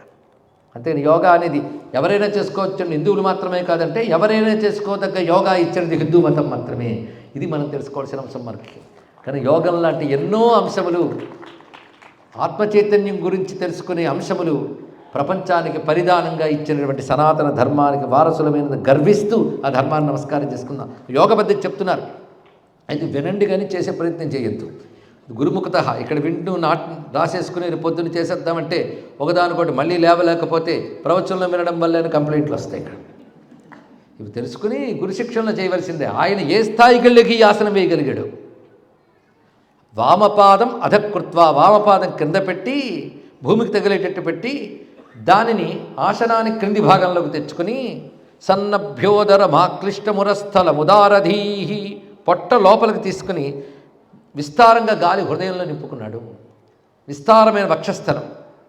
తర్వాత భుజములు కొంచెం వంచి ఈశన్ నమ్రభుజోద్భాసి స్థాణువన్నిశ్చలాకృతి, ఒక స్థాణువులాగా నిశ్చలంగా కూర్చున్నాడు. ఉత్తానిత కరద్వంద్వం, రెండు చేతులను ఒకదానిపై ఒకటి పెట్టుకుని అంకమధ్యే మనోహరే, ఒడిలో పెట్టుకున్నాడు. నిశ్చలాం మహతీం కాంతాం దీర్ఘీకృత్య శిరోధరాం దంతాస్పుష్ట స్వజిహ్వాగ్ర శోభవాన ముఖాంబుజ. జపం చేసేటప్పుడు కానీ ధ్యానం చేసేటప్పుడు కానీ ముఖాన్ని ఎలా పెట్టుకోవాలో చెప్తున్నారు. సమానన శిరోగ్రీవ అంటూ 6వ అధ్యాయంలో భగవద్గీతలో స్వామివారు కూడా దాన్ని చెప్తారు. అంటే శిరస్సు మెడ భుజం ఒక తీరులో ఉండాలి. పైగా జపం చేసేటప్పుడు కానీ ధ్యానం చేసేటప్పుడు కానీ పెదవు పళ్ళు దగ్గరగా ఉండకూడదు, పైవి కిందవి కరిచి పట్టుకోకూడదు, కొంచెం గ్యాప్ ఉంచాలంటే. అలాగే నాలుగు దంతాలకు తగలకూడదు, కొంచెం లోపలికి ఉండాలి. అలా ఉంచి పెదవులు తెరవకూడదు, పెదవులు తెరవకూడదు, దంతాలు దగ్గరికి కలియకూడదు, నాలుగు దంతాలని తాకకూడదు. అదే దంతాస్పృష్ట జిహ్వాగ్ర శోభమాన ముఖాంబుజి, దంత అస్పృష్ట జిహ్వాగ్ర కళ్యాణ లక్షణే దీర్ఘే నాసాగ్రే న్యస్తలోచన. అంటే ముఖం యొక్క పై కొన అంటే భృకుటి మధ్యలో దృష్టి పెట్టి అక్కడ రేచక పూరక కుంభకాది పద్ధతులు ఇచ్చి పూరకమనందు నిలిపి ఆ దివ్యమైన శివధ్యానం చేస్తూ లోపల పంచాక్షరిని శ్వాసతో కలిపి చేస్తూ ఇది పద్మాసనస్థస్య మునే పరమ తేజస. అలా పద్మాసనంలో చాలా కాలం ఉండిపోయాడు ఆయన. అంటే ఎంత అంటే రోజు చేస్తున్నది, ఒకరోజు జరిగింది చెప్తున్నారు ఈ ఘట్టాన్ని. కానీ ఆ రోజు కొత్తగా యోగం ప్రాక్టీస్ చేస్తున్నాడని కాదు, ఆ రోజు సంఘటన జరిగింది యోగ దశలు, అది చెప్పడానికి వివరిస్తున్నారు.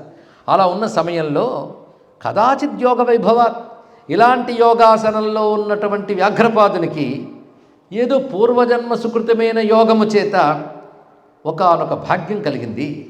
ఆ సమయంలో ఒక అద్భుత దర్శనమైంది. ఇక్కడ తెలుసుకోవాల్సిన అంశం ఏంటంటే, యోగంలో కొందరు ధ్యానం చేస్తారు, ధ్యానం చేసినప్పుడు ఏదో మూర్తిని చూస్తుంటారు.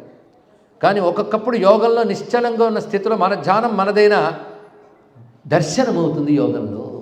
అది కళ్ళ ముందు కాదు, ఆ యోగంలో అంతర్ముఖమైన దృష్టికి ఒకనొక దర్శనం వస్తుంది. ఆ దర్శనమా ధ్యానమా ఎలా పోల్చుకోగలమంటే, దర్శనమైన వాడికి ధ్యానానికి దర్శనానికి తేడా తెలుస్తుంది.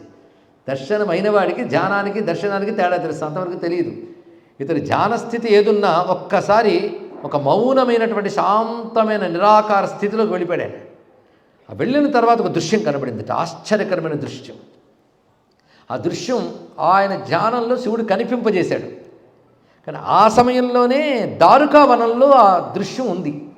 ఆ సమయంలో దాన్ని ఈయన ధ్యానంలో చూపించాడు. ఎక్కడ దారుకావనం హిమోత్పర్వత ప్రాంతంలో ఉన్నటువంటిది, ఇది ఎక్కడ తెల్లవనం దక్షిణాపథంలో ఉన్నటువంటిది. అక్కడ ఆయన చేస్తున్న ఒకానొక తాండవాన్ని ఇక్కడ ఆయన యోగంలో చూపించాడు. ఇక్కడ అంటే ఇతడి సాధన, ఇతడి తపస్సు భగవంతుడు గమనిస్తున్నాడు.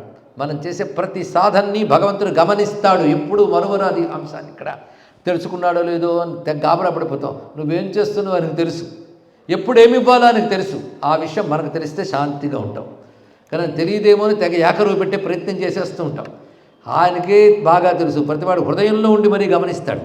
ఎక్కడో కైలాసంలోనో వైకుంఠంలోనే కాదు, హృదయంలో ఉండి గమనిస్తూ ఉంటాడు. ఇక్కడ గమనించడానికి హృదయంలో ఉన్నాడు. అందుకే ఆయన ఎప్పుడు ఎవరిని ఎలా అనుగ్రహించాలో తెలుసు ఆయనకి. అని ఈ స్థితిలో ఉన్న ఇతడికి ఇప్పుడు అనుగ్రహిస్తున్నాడు. పైగా ఆ సమయంలో ఆయన చేస్తున్నా అంటే మీరు ఇప్పుడు టైం ఎలా లెక్క కట్టుకుంటారు హిస్టరీ.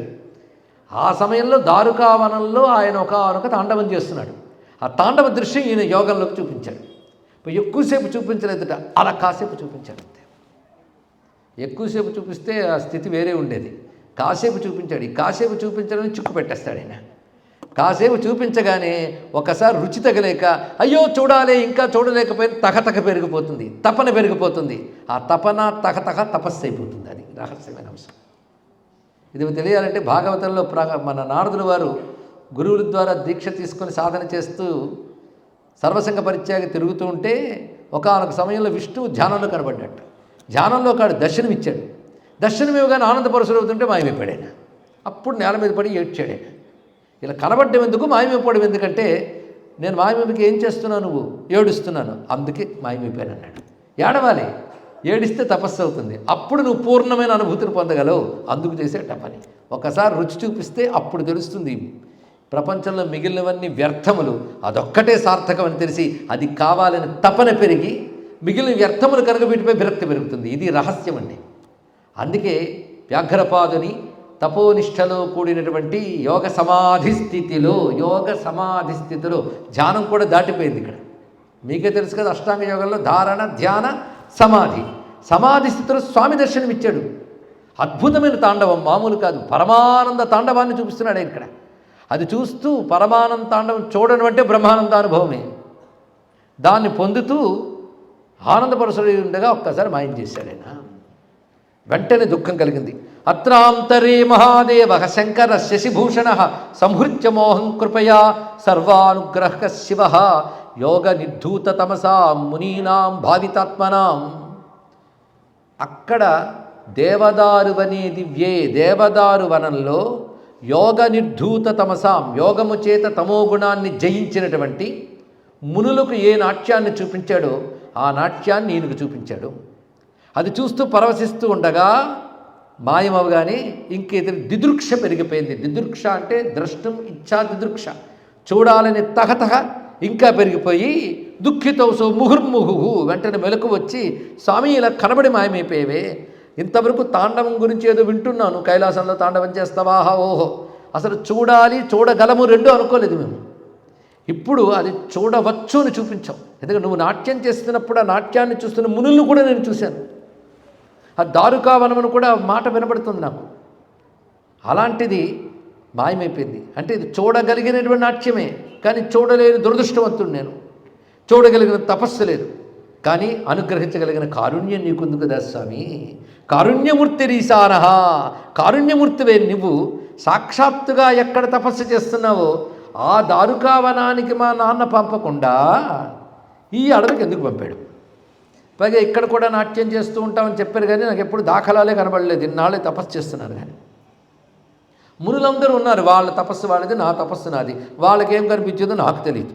కానీ దారుకావనంలో ఉన్న మునులకు నాట్యం చూపించామనేది మాత్రం సత్యం కదా. అక్కడికి మా నాన్న పంపకుండా ఈ అరణ్యంలో ఇక్కడికి పంపించాడు. అక్కడ ఉండుంటే నీ తపస్సును చూసేవాడిని కదా, నాకు ఆ భాగ్యం లేదా అని దుఃఖపడుతూ నువ్వు తాండవం చేసే చోటు నేను చూడాలని మళ్ళీ మఠం వేసుకొని ధ్యానం చేస్తున్నాడు ఇక్కడ. నువ్వు ఎక్కడ తాండవం చేస్తావు అక్కడ నన్ను ఉంచు, ఆ తాండవం చేసే చోటు చెప్పు, నీ పరమానంద తాండవం నేను చూడాలి, ఈ కళ్ళతో చూడాలి, నన్ను అనుగ్రహించవయ్యా, లేదా ఏ కంటితో నేను చూడగలనా కన్నిచ్చేనా అనుగ్రహించు అని ప్రార్థన చేస్తూ ఉంటే ఆయన చెవులకి కొన్ని మాటలు వినబడ్డాయి. ఎంత కనబడింది, ఇప్పుడు వినబడింది. వినాలన్నా కనాలన్నా యోగంలో సమాధి స్థితికి వెళ్ళినప్పుడు వినబడేది కనబడేది మంత్రమవుతుంది. యోగంలో సమాధి స్థితికి వెళ్ళినప్పుడు వినబడేది కనబడేది మంత్రమవుతుంది, దేవత అవుతుంది. ఇప్పుడు తెలిసింది కదా. అలా యోగ సమాధి స్థితికి వెళ్ళి ఋషులు దర్శించినవే మంత్రములు, ఋషులు దర్శించినవే దేవతలు, ఆ దేవతలను పూజించే మతం హిందూ మతం. ఇలా వస్తారు. అందుకే దేవతలు కనబడ్డారంటే వారికి, నేను చూడలేదంటే నువ్వు ఋషివి కావు కదా. చూశారు వాళ్ళు, నువ్వు వాళ్ళని ఉపాసించి వాళ్ళ అనుగ్రహం పొందు. చూడాలంత కావాలంటే తపస్సు చేయి అప్పుడు, లేదా వాళ్ళ అనుగ్రహం పొందడానికి జపమో ఆరాధన చేసుకో, సరిపోతుంది. ఇక్కడ మొత్తానికి వినబడింది. ఇప్పుడు వినబడ్డవి చూడండి, ఒకే చోటుకి ఇన్ని పేర్లు ఉన్నాయి, ఆ చోట నువ్వు నాట్యం చూస్తావు అని మాట వినబడింది. చాలు, నువ్వే దారుకావనానికి వెళ్ళక్కర్లే, ఒక చోటు ఉంది, ఆ చోటుకి ఎన్ని పేర్లు ఉన్నాయో చెప్తున్నాను విను అని ధ్వని వినబడింది. అది శివవాక్, శివవాణి. ఆ పేర్లు మనం కూడా ధన్యులమైపోతాం. తస్య దేశస్య నామాని శృతాన్యేతాని భూతలే. స్వామి పరమానంద తాండవాన్ని సంపూర్ణంగా చేసే చోటు భూతలమునందున్నది. దాని నామములు చెప్తున్నాను. దాని నామములంటే అది ఒక్కటే, పేర్లు ఎక్కువ. అవేమిటంటే ఆ చోటు పేరు గురువు. గురువు ఆ చోటు పేరు. తద్గురు పరతత్వం సర్వకామప్రద. దానికి ఎన్ని పేర్లు చూడు. గురువు, పరతత్వము, సర్వకామప్రదము, నిధి, అమలము, సత్, పరం, నిత్యం, మహాకోశం, హిరణ్మయం, అంతఃపురం. అంతఃపురం వివిక్తంచ. అంతఃపురం అంటే లోపలి పట్టణము, ఇది అర్థం. వివిక్తం అంటే ఏకాంతం. పుండరీకం గుహ, గగనం, పరిశుద్ధం, పరమాద్భుతం, ఉత్తమం, సత్యాస్పదం, సుషుమ్న ఆత్మజ్ఞాన శుభోదయం, చిదంబరం స్వముక్తిశ్చ లసద్బ్రహ్మ సురోత్తమం, శక్తిశ్చ మహతీ దివ్య విపులశ్చ శివాలయ, ఏతాని చైతధన్యాని. ఇలాంటి నామములు కోట్ల కొలది వినబడ్డాయి. అంటే ఎన్ని పేర్లు ఉన్నాయో చూడండి. నేను ఒక మాట అన్నాం, చిదంబరానికి అష్టోత్తర శతం కూడా ఉంటుంది అని. అష్టోత్తర శతం కాదు, కోటిశః, ఇంకా అనేక నామాలు వినబడ్డాయి. ఇందులో ఆయనకు అర్థమైందంటే చిదంబరం, తెల్లవనం ఈ మాటలు వినబడగానే నేను ఏ చోట్లో ఉన్నానో ఆ చోటికి ఇన్ని పేర్లు ఉన్నాయన్నమాట. అంటే మా నాన్నగారు సరి అయిన చోటుకి పంపారు. ఇప్పటివరకు నేను ఏమనుకున్నాను, దారుకావనానికి నాన్న పంపలేదే, ఆనంద తాండవాన్ని చూడలేకపోయానే అనుకున్నాను. కానీ శివుడు ఆనంద తాండవం ఈ చోట్లో చూపిస్తాను అని చెప్తూ కోట్ల కొద్ది నామాలున్న ఈ చోటు మహిమ చెప్పాడు. ఈ నామాలకు కానీ అర్థం వివరణ రాస్తే ఇది యోగి అంతర్ముఖుడై పొందే బ్రహ్మానంద భూమిక, బ్రహ్మానంద భూమిక, లెవెల్ ఆఫ్ బ్రహ్మానంద, మోక్ష భూమికకి పేర్లండి ఇవన్నీ. ఇక్కడ ఆ మోక్ష భూమికలో అఖండ ఆనంద విజృంభణ ఉంటుంది. అఖండానంద అనుభవమే శివతాండవం, మరొకటి కాదు. శివతాండవం అంటే అఖండానంద అనుభవం. ఆయన ప్రకటిస్తే తాండవం, మనం దర్శిస్తే అనుభవం. అందుకే శివతాండవాన్ని చూసినప్పుడు కలిగే ఆనందం పేరేమిటంటే యోగులు మోక్షమునందు పొందే పరమానందము. అందుకే దాని పేరు పరమానంద తాండవం అన్నారు. ఇక్కడ సర్వ జగత్తుకి మూలము, సర్వ జగత్తుకి అతీతము ఏదో, ఏది సర్వజగద్వ్యాపకమో, మూడు మాటలు చెప్పాం. సర్వజగత్తుకి మూలము, సర్వజగద్వ్యాపకము, సర్వజగత్తుకి అతీతము, అది ఆ పరమానంద భూమిక. అది సచ్చిత్ ఆనందం, అది పరమానందం, అది శివం. ఆ శివానుభవమే శివతాండవ దర్శనం. అది ఆయన అనుగ్రహిస్తాడు. ఆయన అనుగ్రహిస్తే శివతాండవం, మనం అనుభవిస్తే శివతాండవ దర్శనం. ఇది తెలుసుకోవాలి. ఇక్కడ అనుగ్రహం లేనిది అనుభవం లేదు, అనుగ్రహం లేనిది అనుభవం లేదు. అందుకే ఈ మహానుభావుడికి ఆ చోట్లు పేర్లు చెప్పాడు. ఒక్కొక్కటి ఎంత మధురంగా ఉన్నాయండి. అది వినగానే ఒళ్ళు ఒక్కసారి పులకించి స్వామి ఒక మాట అన్నాడు, ఈ చోట నువ్వు శివతాండవం చూస్తావు అన్నాడు. ఇక్కడ చాలు. ఎప్పుడనేది ఇంకా ఆయన ఇష్టం, ఎందుకంటే ఆయన అబద్ధం అంటు కదా, ఆయన మాట తప్పడు కదా. ఒక్కసారి ఆనంద పరవశుడై స్వామి ఇక్కడ నాట్యం చూపించే వరకు ఇక్కడ తపస్సును ఆచరిస్తూనే ఉంటాను. ఏముంది, తృప్తిగా ఇక్కడ శివారాధన చేసుకుంటూ గడుపుతాను. పునఃప్రబుద్ధస్య మునే ప్రసాదాత్ పరమేష్ఠిన. ఈ విధంగా ఆనందిస్తూ పరవశించిపోయాడు. ఆ సమయంలో మరొక మాట కూడా వినబడిందిట. ఏమనంటే, త్వరలో నువ్వు చూస్తావు, నీకు తోడు ఒక ఆయన వస్తాడు, నువ్వు ఆయన కలిసి చూస్తారు అన్నారు. ఇది ఇంకా బాగుందండి. ఎందుకంటే ఎప్పుడు ఒంటరిగా ఉంటే బాధ, తనలాంటి వాడు ఒకటి తోడుంటే ఎప్పుడైనా సాధనకి మరింత బాగుంటుంది. అయితే వాడు అసూయాగ్రస్తుడు కాకుండా, వీడు మళ్ళీ వాడి మీద అసూయ పడకుండా సమాన హృదయులై ఒకే సాధన చేస్తున్నప్పుడు ఒకరికొకరు సహాయపడతారు.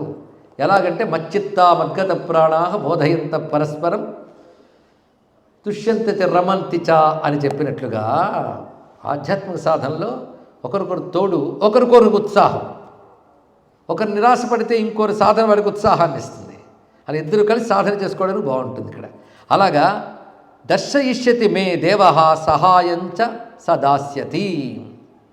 అదేవిధంగా ఇక్కడ ప్రత్యక్షంగా చూపిస్తాడు, సహాయకుడు కూడా ఇస్తాడని నాకు స్వామి చెప్పాడు అని. ఏవం మనసి నిశ్చిత్య వ్యాఘ్రపాద మునిశ్చిరం తత్ర అనన్యమనా భూత్వా తస్థౌ వృత్తపరాయణ.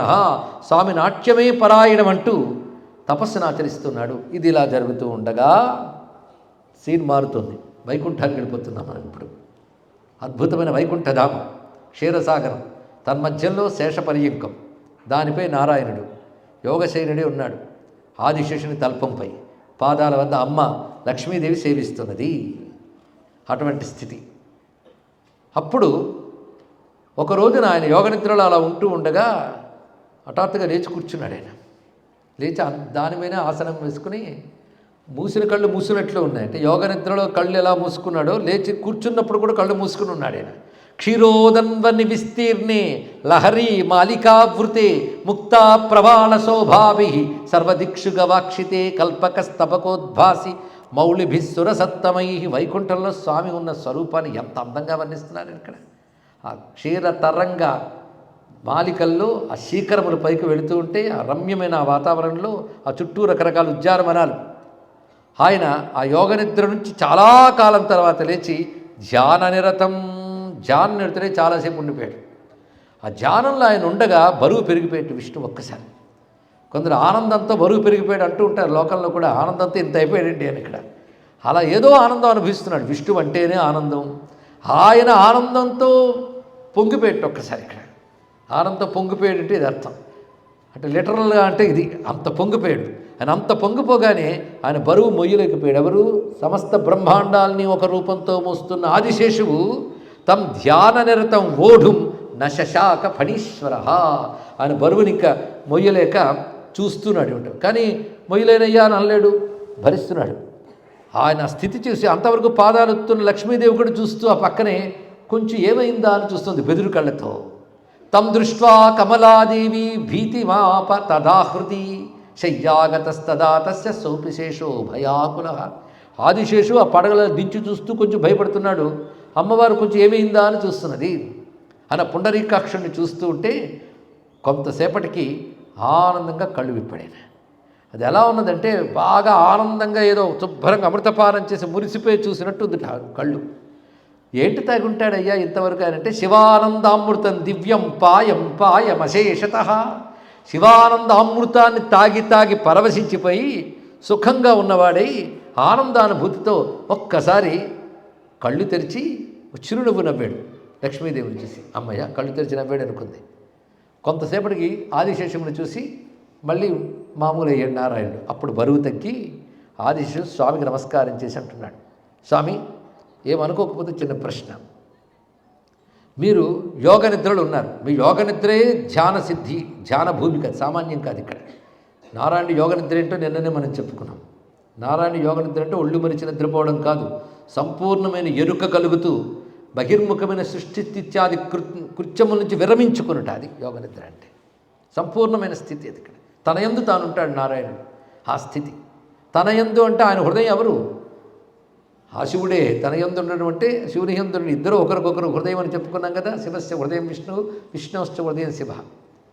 అయితే ఆయన లేచి కూర్చుని ఎంత ఆనందంతో వాళ్ళను చూసాక అప్పుడు బరువు కాస్త తగ్గి ఉన్న స్థితిలో అద్య కిం భగవన్ అస్మద్భోగశయ్యాతడే శుభే వినిద్రేణ స్థితం దేవా. ఏమిటి ఇవాళ మీరు కొంచెం తేడాగా అనిపించింది నాకు. ఒక్కొక్కప్పుడు మీరు ఏ భూమికలను మాకు అర్థం కాదు, మీరు మాకెక్కడ అర్థమవుతారు? ఎంత సేవించుకున్నా దగ్గరున్నా పరమాత్మ వాళ్ళకు కూడా అర్థం కాడు. సేవించుకున్న భాగ్యం లభిస్తుంది కానీ అర్థం చేసుకోవడం మహా కష్టం. నారాయణుని ఎవరికి అర్థమవుతాడు? మీ భూమికలు అర్థం కావు. కానీ ఎప్పుడు ఇలా బరువు ఎక్కడమని మీరు చూపించలేదు నాకు. ఇవాళ చూపించారంటే నాకేదో చెప్పదలుచుకున్నారు. లేకపోతే మీరు బరువు ఎక్కడం ఇవన్నీ ప్రకటించవలసిన అవసరం ఏముంది మీకు? ఏదో నాకు చెప్పదలుచుకున్నారు. ఆ చెప్పదలుచుకుని చెప్తే అసలు ఏం జరగడం వల్ల మీరు హఠాత్తుగా ఇటువంటి ఒక వ్యక్తీకరణ ఎక్స్ప్రెషన్ ఇచ్చారో నాకు తెలిస్తే చాలా సంతోషమై. ఎందుకంటే అహేతుకం అచించంచ, ఏదో కారణం లేనిది ఊహింపరానిదైన విషయం ఏదో ఉంది. ఆ కారణం లేనిదంటే మాకు ఊహించడానికి అందని కారణం ఏదో ఉంది. అదేమిటో తెలియజేస్తారా? ఒకవేళ వినడానికి నేను యోగ్యుణ్ణి అనిపిస్తే చెప్పండి. ఈ మాట చాలా జాగ్రత్తగా అడగాలండి. అంటే ఏమనుకుంటున్నారు చెప్పేయండి అనకూడదు. ఏమనుకుంటున్నారో అది వినడానికి నాకు అర్హత ఉంటే చెప్పండి అనగానే చిరునవ్వు నవ్వుతూ నారాయణుడు అంటున్నాడు, శేష త్వంచ భయం ముంచ. ఆదిశేషో నువ్వు భయాన్ని వదిలే. భీరు పద్మాననే ప్రియ త్వమపి. ఇదిగో లక్ష్మి నువ్వు కూడా భయం వదిలే. నేను చెప్పే మాట విను. భయపడాల్సింది ఏమీ జరగలేదు. ఇవాళ ఒక వింత మాత్రం జరిగింది సుమా అన్నాడు. ఏమిటి జరిగిందంటే నాకు ఎప్పట్లాగే ఇవాళ ఒకసారి కైలాసానికి వెళ్ళి శివుడిని చూడాలనిపించింది, వెళ్ళాను అన్నాడు. మరి ఇక్కడే పడుకున్నారు కదా అని తెలివైన వాళ్ళు అడగరు. లక్ష్మీదేవి అడగదు, ఆదిశేషు అడగడు. ఎందుకంటే సాధారణంగా ఒక యోగి, ఇటీవల కాలంలో కూడా అలాంటి యోగుల గురించి కొందరు పెద్దలు తెలుసుకుని ఉంటారు. ఒక యోగి మనతో మాట్లాడుతూనే మరొక చోట మరెవరికో ఏదో చెప్తూ ఉండవచ్చు. ఏకకాలంలో 10 చోట్ల దర్శనమిచ్చిన యోగుల గురించి తెలిసిన వాళ్ళకి చెప్పనక్కర్లేదు. ఇటీవల కాలం పరమహంస యోగానంద మొదలైన వారు రచించినటువంటి గ్రంథములు చదివినటువంటి పాశ్చాత్యులకు కూడా ఈ విషయములు తెలుసు. ఒక మహావతార్ బాబాజీ, ఒక లాహిరి మహాశైలు, యుక్తేశ్వర్ గారు ఇలాంటి వారి గురించి పరమహంస యోగానంద ఒక యోగాత్మక చదివిన వాళ్ళకి చెప్పక్కర్లేదు. అలాగే మాస్టర్ రామా రచించిన హిమాలయన్ మాస్టర్స్ చదివినే తెలుస్తుంది. బృందావనానికి అతి సమీపంలో దేవరహ బాబా అని ఉండేవారు. ఆయన వయస్సు అంతవరకు తెలిసేది కాదు. ఏకకాలంలో 10 చోట్ల కనబడేవాట. యోగులకే అది సాధ్యమైనప్పుడు సర్వయోగీశ్వరేశ్వరుడైన నారాయణుడికి సాధ్యం కదా. అది కానీ శేషవరి ఇంకపై నిద్రపోతున్నాడు కానీ మనం ఏమైనా చేసి వచ్చి అనుకోక్కర్లే. ఎక్కడైనా ఆయన ఏదైనా చేయగలడు. అనేక రూపాలతో సంచరిస్తాడు నారాయణుడు. అదే యోగశక్తితోనే వెళతారు వాళ్ళు. యోగశక్తితోనే ఆయన కృష్ణుడే యోగశక్తితో ఎన్ని చెయ్యలేదు, ఏకకాలంలో ఎందరి ఇళ్లలో సాక్షాత్కరించలేదు. అటు జనక మహారాజు ఇంటికి వెళ్ళాడు, అదే సమయంలో అదే మిథిలా నగరంలో ఆయన ఒక భక్తుడు శృతదేవుడనే భక్తుడి ఇంటికి వెళ్ళిపోయాడు. బృహదస్సుడు మొదలైనటువంటి వాళ్ళకి వెళ్ళాడు. అదేవిధంగా శృతదేవుడి ఇంటికి కూడా వెళ్ళిపోయాడు. ఏకకాలంలో జనక మహారాజు ఇంట్లో ఉన్నాడు, శృతదేవుడు అనేటువంటి ఒక భక్తుడి ఇంట్లోకి వెళ్ళాడు ఏకకాలంలో. ఏది? కృష్ణావతారంలో. కృష్ణుడు అంటే ఎవరు? నారాయణుడేగా. అందుకే ఇలాంటి సందేహాలు అక్కర్లేదు. వస్తాయేమో అని చెప్పాల్సి వచ్చింది ఇక్కడ. చెప్పడమైన విషయంతో మరొకసారి నారాయణ మహిమని మనం తెలుసుకునే భాగ్యం మనకు లభించింది ఇక్కడ. మొత్తానికి నారాయణ స్వామి చెప్తున్నాడు, నేను ఇహాస్మిన్నేవ దివసే సేవాయే జగతాంగురోహో అయాశిషమహం శైవం శైలం సర్వసురార్చితం కైలాసం. సర్వదేవతల చేత ఆరాధింపబడే శివస్వరూపమైన కైలాసానికి వెళ్ళాను. వెళ్ళినప్పుడు సర్వదేవతలతో పరివేష్టితుడై ఆ చంద్రశేఖరుడు ఉమాదేవితో ఉన్నాడు సింహాసనం మీద. వెళ్ళిన వాడు నేను రాగానే దిగి వచ్చి నారాయణ రా అన్న చెయ్యి పట్టుకున్నాడు. ఆయన ఎంత ఆదరణతోనో చెయ్యి పెట్టుకుని ఆహూయ నికటం మందం దగ్గరికి కూర్చోబెట్టుకుని చేతిలో చెయ్యి అలాగే ఉంచి, మనం వాళ్ళకు లీల చెయ్యాలి, నాతో కలిసి వస్తావా అన్నాడు. నువ్వేం చెప్తే చేద్దాం, కానీ ఏమిటా లీల అని అడిగాడు. హిమాలయాల్లో దారుకావనం ఉంది. అక్కడ కొందరు తపస్సులు ఉన్నారు పత్నులతో సహా. వాళ్ళ తపస్సులో కొద్దిపాటి అహంకారం మిగిలిపోయింది. యోగ్యులే. ఆ అహంకారాన్ని కాస్త తీసేసి వాళ్ళని అనుగ్రహించాలి. మన ఇద్దరం కలిసి వెళదామా అన్నాడు. సరే పది వెళ్ళిపోదాం అన్నాడు. ఈ వేషాలతో వద్దు, వేషాలు మారుద్దాం అన్నాడు. ఇక్కడ నేను ఈ జటాజూటం, చంద్రలేఖ, 3 కళ్ళు, చర్మాంబరం అన్నీ తీసేస్తా, నేను ఒక వేషం వేస్తా, నువ్వు మారిపో. నేను ఎలా మారుతానో చూపిస్తున్నాడు ఆయన. నా చేతిలో శూలం పట్టుకున్న 3 కళ్ళను పోల్చేస్తాను. నేను భిక్షుకుడిగా మారిపోతాను. భిక్షుకమూర్తి, భిక్షాటనమూర్తిగా మారుతాను నేను. నువ్వేం చేస్తావంటే ఒక అందమైన స్త్రీగా మారిపో. నువ్వు దీనికి కష్టపడక్కర్లే. ఇదివరకు మోహినిగా వచ్చావు, జగన్మోహన్గా వచ్చావు, శివమోహన్గా వచ్చావు, భస్మాసుడి దగ్గరికి కూడా మోహిని వేషం వేసుకువెళ్ళావు. ఎందుకంటే నీకు మా ఆవిడికి తేడా ఏమున్నదయ్యా. యా ఉమాసా స్వయం విష్ణు తత్వం తెలిసినదే. అందుకే నువ్వు ఒక్కసారి స్త్రీమూర్తి వేషం వేయి. హరిస్త్వామారాజ్య ప్రణత జన సౌభాగ్య జననీ పురా నారీ భూత్వా పురరిపుమపిక్షోభమనయత్. సౌందర్యలహరి చెప్తోంది కదా, ఆ త్రిపుర సుందరీదేవి యొక్క తత్వం నీలో ఉన్నది. తదుపాసన వల్ల నువ్వు తద్రూపాన్ని ధరించగలవు. కానీ నువ్వు స్త్రీ రూపం ధరించు, నేను అందమైన యువక భిక్షుకుడిగా మారుతాను. వాడి భిక్షుకుడు అంటే మీరు అనుకున్నారు పిచ్చి చుట్టూ వేసుకుని భిక్షాపత్రం పట్టుకున్నవాడు కాదు, పరమ సుందరాంగుడు.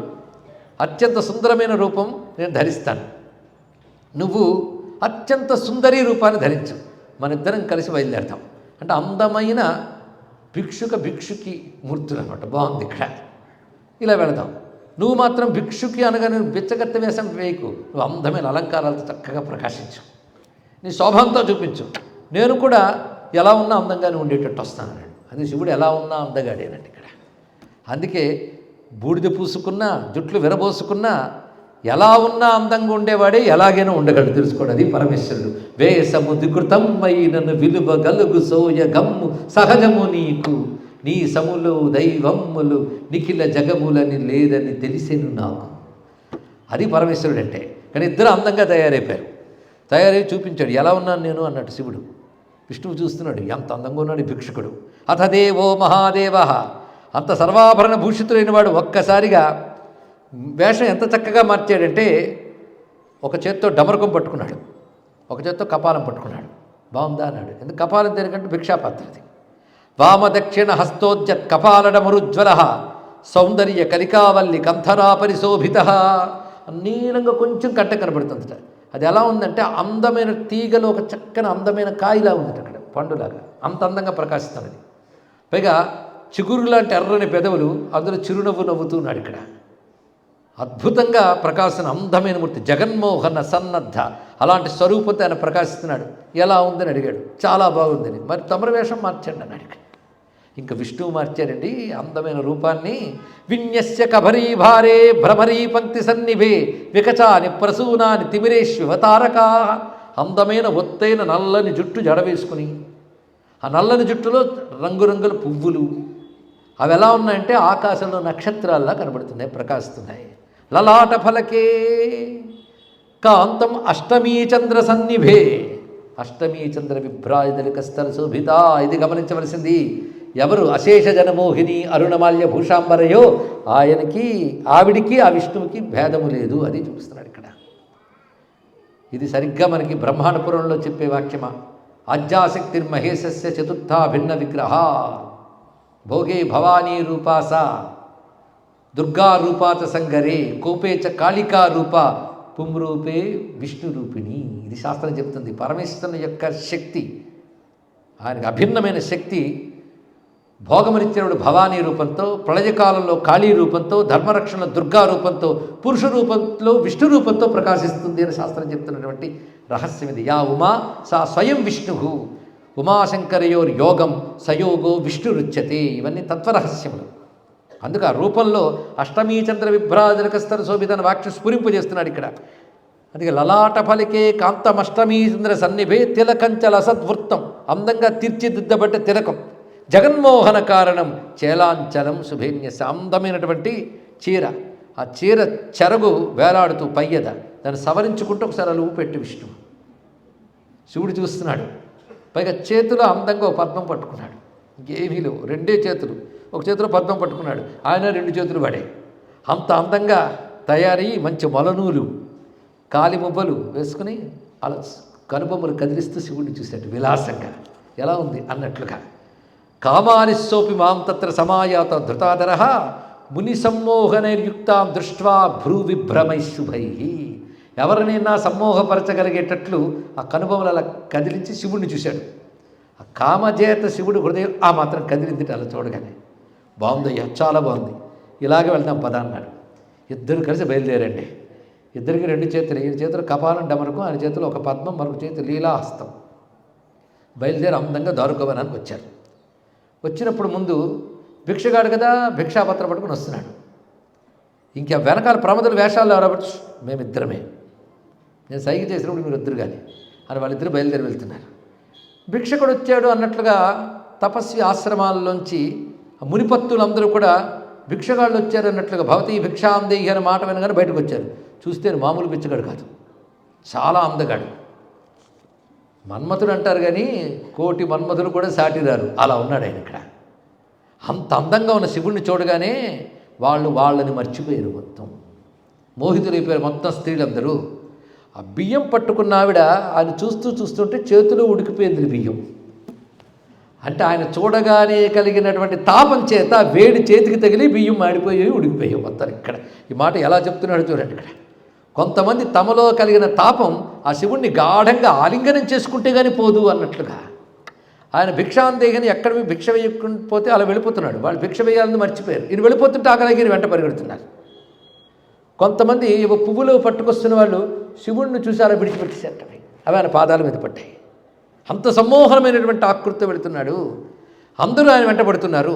అది చూసి తపస్వి జనానికి పతివ్రతలైన తమ స్త్రీలు ఒక పరపురుషుడిని మోహించి వెళ్ళిపోతున్నారంటే ఇతడు వంచకుడు, మందు పెట్టాడు, మాయ చేసాడు అంటారే, అలా వీళ్ళ పాతివ్రత్యాన్ని భంగం చేస్తూ అంత అందంగా వెళ్ళిపోతున్నాడు ఈయన.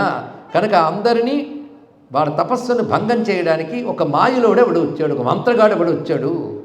అతడు వశీకరణాదిలేవో చూపుల్లో పెట్టేసుకున్నాడు. ఆ వశీకరణం చేసి ఈ స్త్రీలను పంపిస్తున్నాడు. ఎందుకంటే ఏమేమి అలా వెళ్ళిపోతున్నావేంటే అని వీళ్ళు అరుస్తూ ఉంటే వీళ్ళ మాటలు కూడా వినకుండా వెళ్ళిపోతున్నాడు శివుడి వెంట.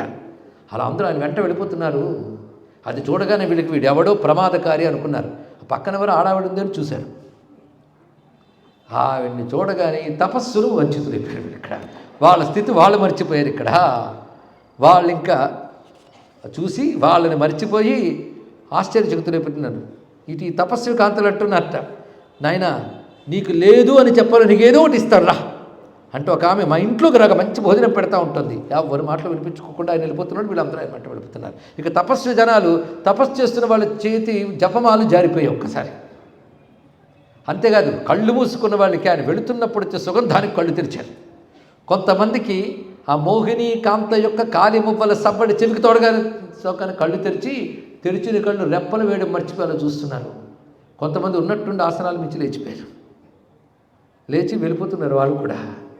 ఇలా వెళ్ళేటప్పటికల్లా మళ్ళీ కొంతసేపటికి వెళ్ళేటప్పటికి పతివ్రతైన స్త్రీలు శివుడు వెంట వెళ్ళడం వాళ్ళు చూశారు. అప్పుడు చూడగానే ఒక్కసారి వీళ్ళు మోహం వదిలించుకుని పతివ్రతలను మోహింపజేసిన ఇతగాడెవడు మాయగాడు. అతను ఒక మాయావిన్ని తీసుకొచ్చి వస్తున్నాడు. కానీ ఈ మాయగాడి దగ్గర మన మాయలంటూ చూపిద్దాం, మనముందా వీడి మాయలు. రకరకాల తపస్సులు ఉంటారు, వశీకరణాదులు ఇవి సాధింపజేసుకోవడం. ఈ యువ తపస్వి వశీకరణాలు ఏవో నేర్చుకుని వచ్చాడు ఇక్కడ. వచ్చి పతివ్రతలందరిని ఆకర్షిస్తున్నాడు. ఎందుకంటే పతివ్రతలను ఆకర్షిస్తే పతుల తపస్సు క్షీణిస్తుంది. మన తపస్సు క్షీణింపజేయడం కోసం వీడు బయలుదేరి వచ్చాడు. కాబట్టి ముందు వీడు పని పట్టాలి అనగానే వీళ్ళందరూ మంచి యాజ్ఞికులు కదా, తపస్సులు కదా, రకరకాల హోమాలు తెలిసి వీడికి ఒక హోమం చేద్దాం, అభిచార హోమం చేద్దాం. అభిచారం అంటే ఇంకోడిని నశింపజేయడానికి చేసే హోమం పేరు అభిచార హోమం. ఈ దొంగ భిక్షుకుడు ఎవడైతే ఉన్నాడో, యువ భిక్షుకుడు ఎవడైతే ఉన్నాడో, ఈ మాయ భిక్షుకుడు ఎవడైతే ఉన్నాడో వీడిని వాళ్ళు మట్టు పెట్టాలి. అందుకు మనందరం మంత్రశక్తిని వినియోగించి హోమం చేద్దామని మొత్తం ఆ తపస్సులందరూ కలిసి హోమం చేయడం మొదలుపెట్టారండి. అత్యద్భుతమైనటువంటి హోమం. దీని పేరేమిటి? అభిచార హోమం చేస్తున్నారు. నిధాయ పావకంతేషు మహాజ్వాల సమన్వితం జప్వా తథా చతే మంత్రాన్ తేషా మృత్యుర్యథా భవేత్. మొత్తానికి తమని తాము నిగ్రహించుకున్నారు.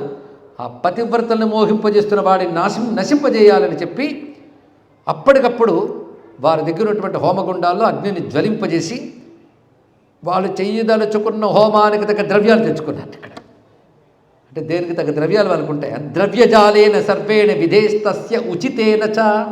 దానికి ఉచితమైన ద్రవ్యాలని తెచ్చుకొని సర్వదోషములు పోగొట్టగలిగే శివునిపై దోషం ఉందనుకుని వీళ్ళు హోమం చేస్తున్నారయ్యా అన్నాడు. ఎటువంటి శివునిపై వాళ్ళు ప్రయోగం చేయదలుచుకున్నారంటే నిర్మలం శివం ఉద్దిశ్య సర్వదోష వినాశనం.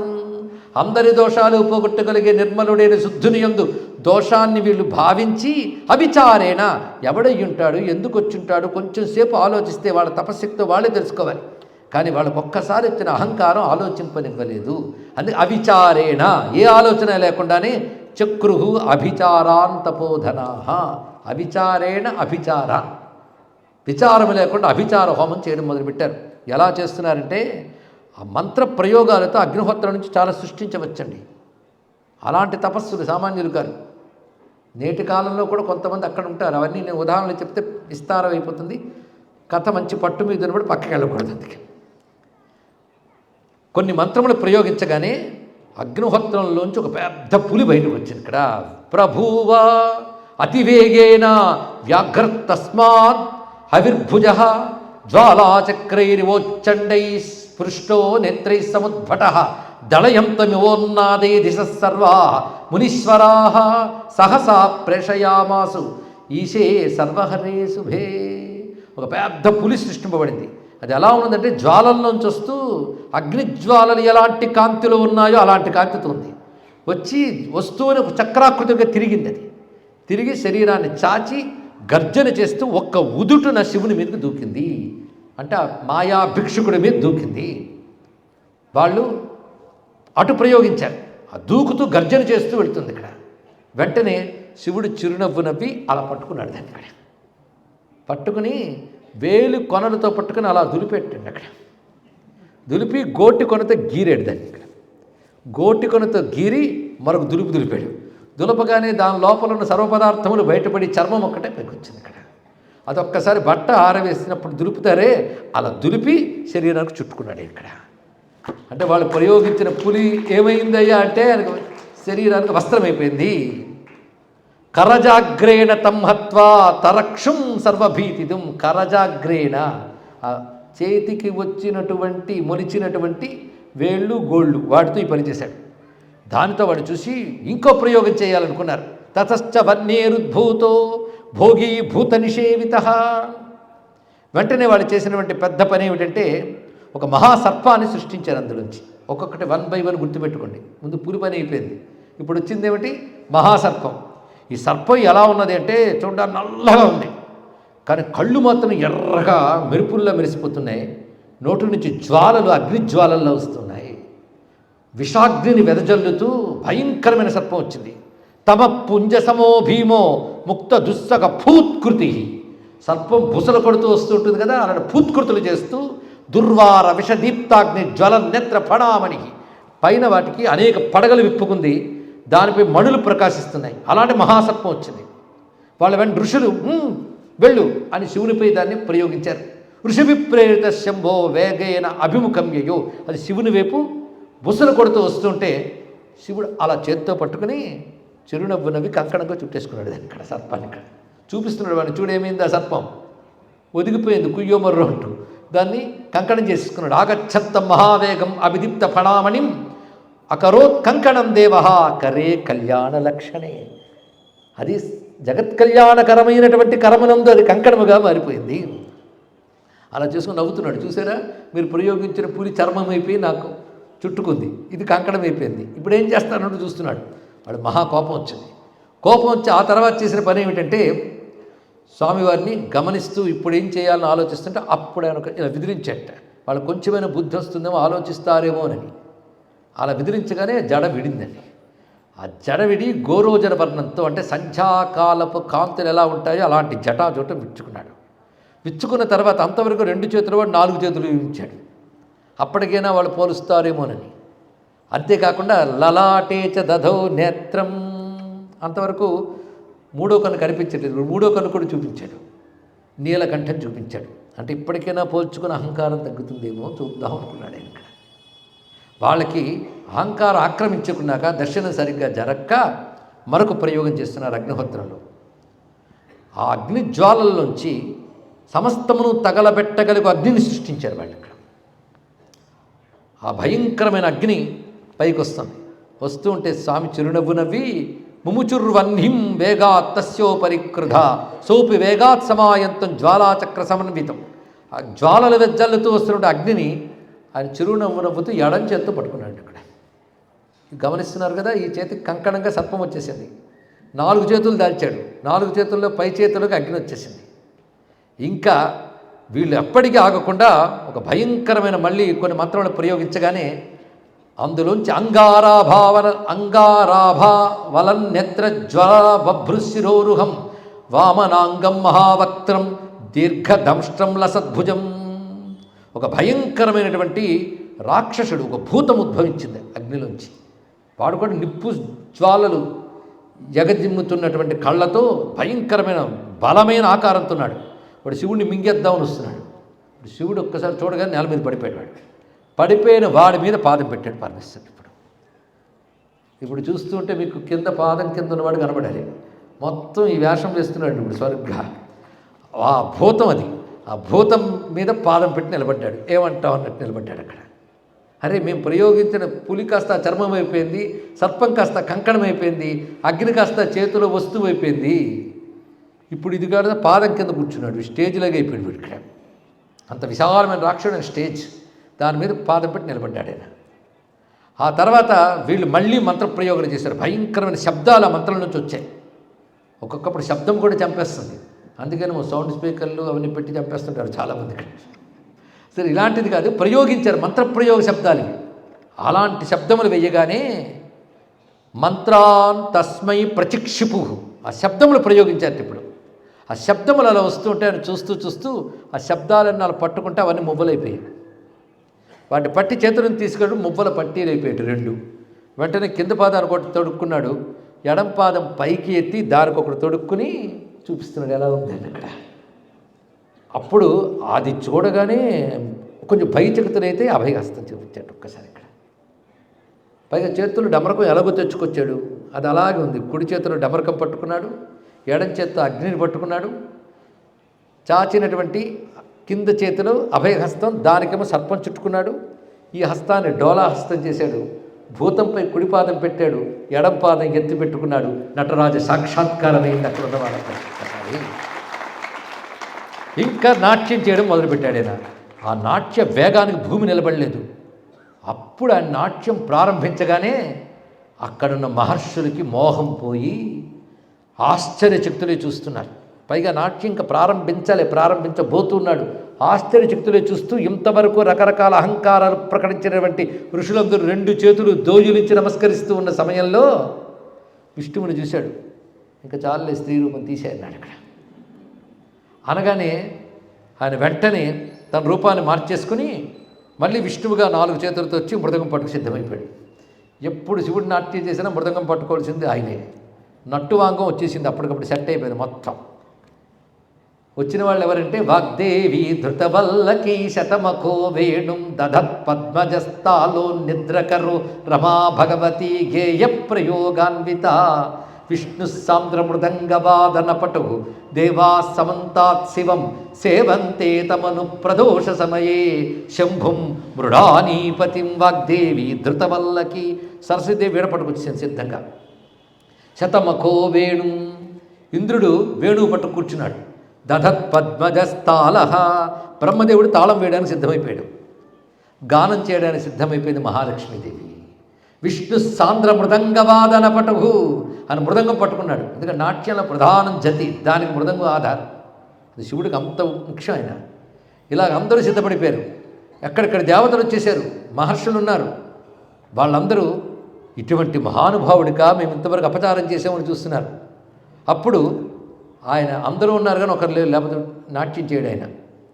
విష్ణువు కాస్త మృదంగం పట్టుకున్నాడు, ఒక్కసారి స్మరించాడు.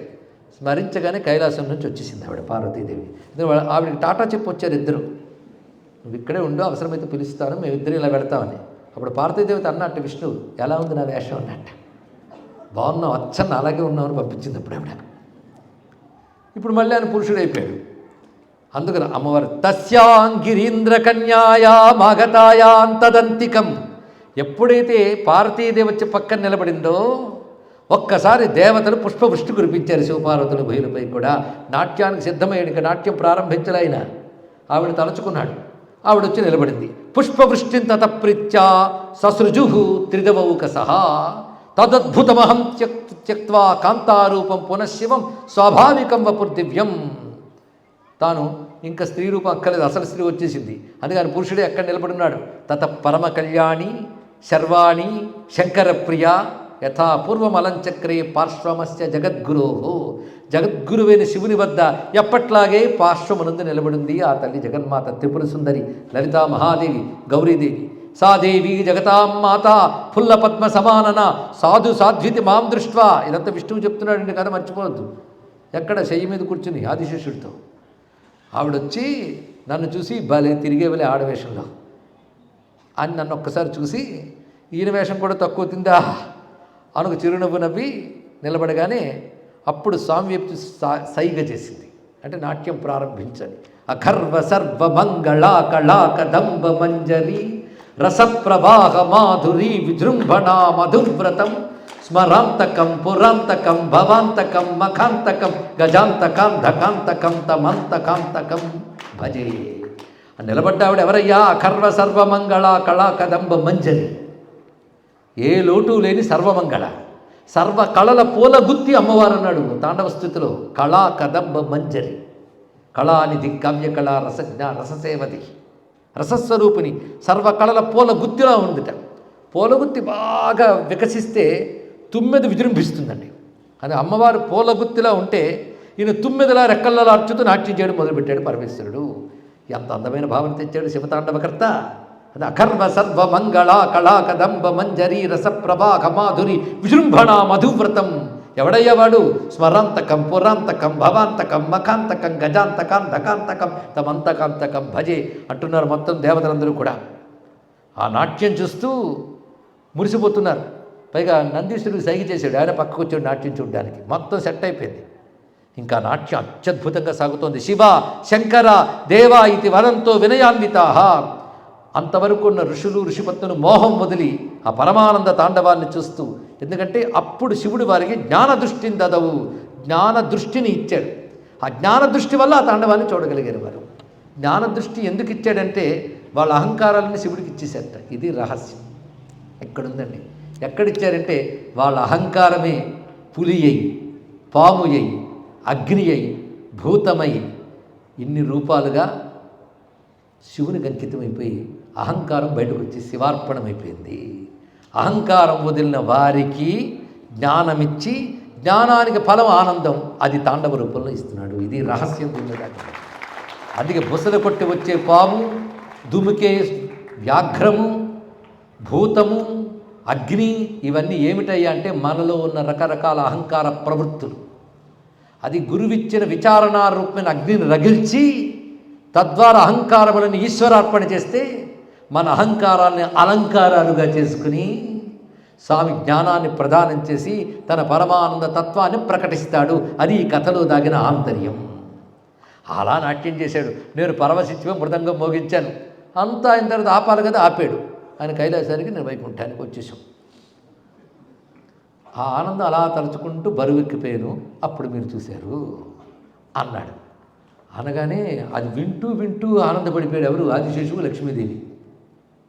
లక్ష్మీదేవితో అన్నాడు, అమ్మ నువ్వు చూసావా అన్నాడు ఆదిశేషువు. ఈయన వెళ్తే నేను వెళ్ళకుండా ఉంటానా అన్నాడు. ఇక్కడ అన్నది ఆవిడ. ఈవిడ కూడా వెళ్ళిపోయింది. అంతపడి చూసింది మొత్తం. నేనే అక్కడ పాట పాడింది తెలుసా, సింగరం నట్టువంగల్లో. మీరందరూ చూసి నేను ఇక్కడ ఉండిపోయాను అన్నట్టు ఆదిశేషువు నేను వర్ణిస్తూ ఉంటే, అబ్బా శివతాండవం నేను చూడలేకపోయినా. పేరుకు 1000 తలకాయలు నాకు. ఆదిశేషువు 1000 పడగలవాడు. అంటే నాకు 2000 కళ్ళు.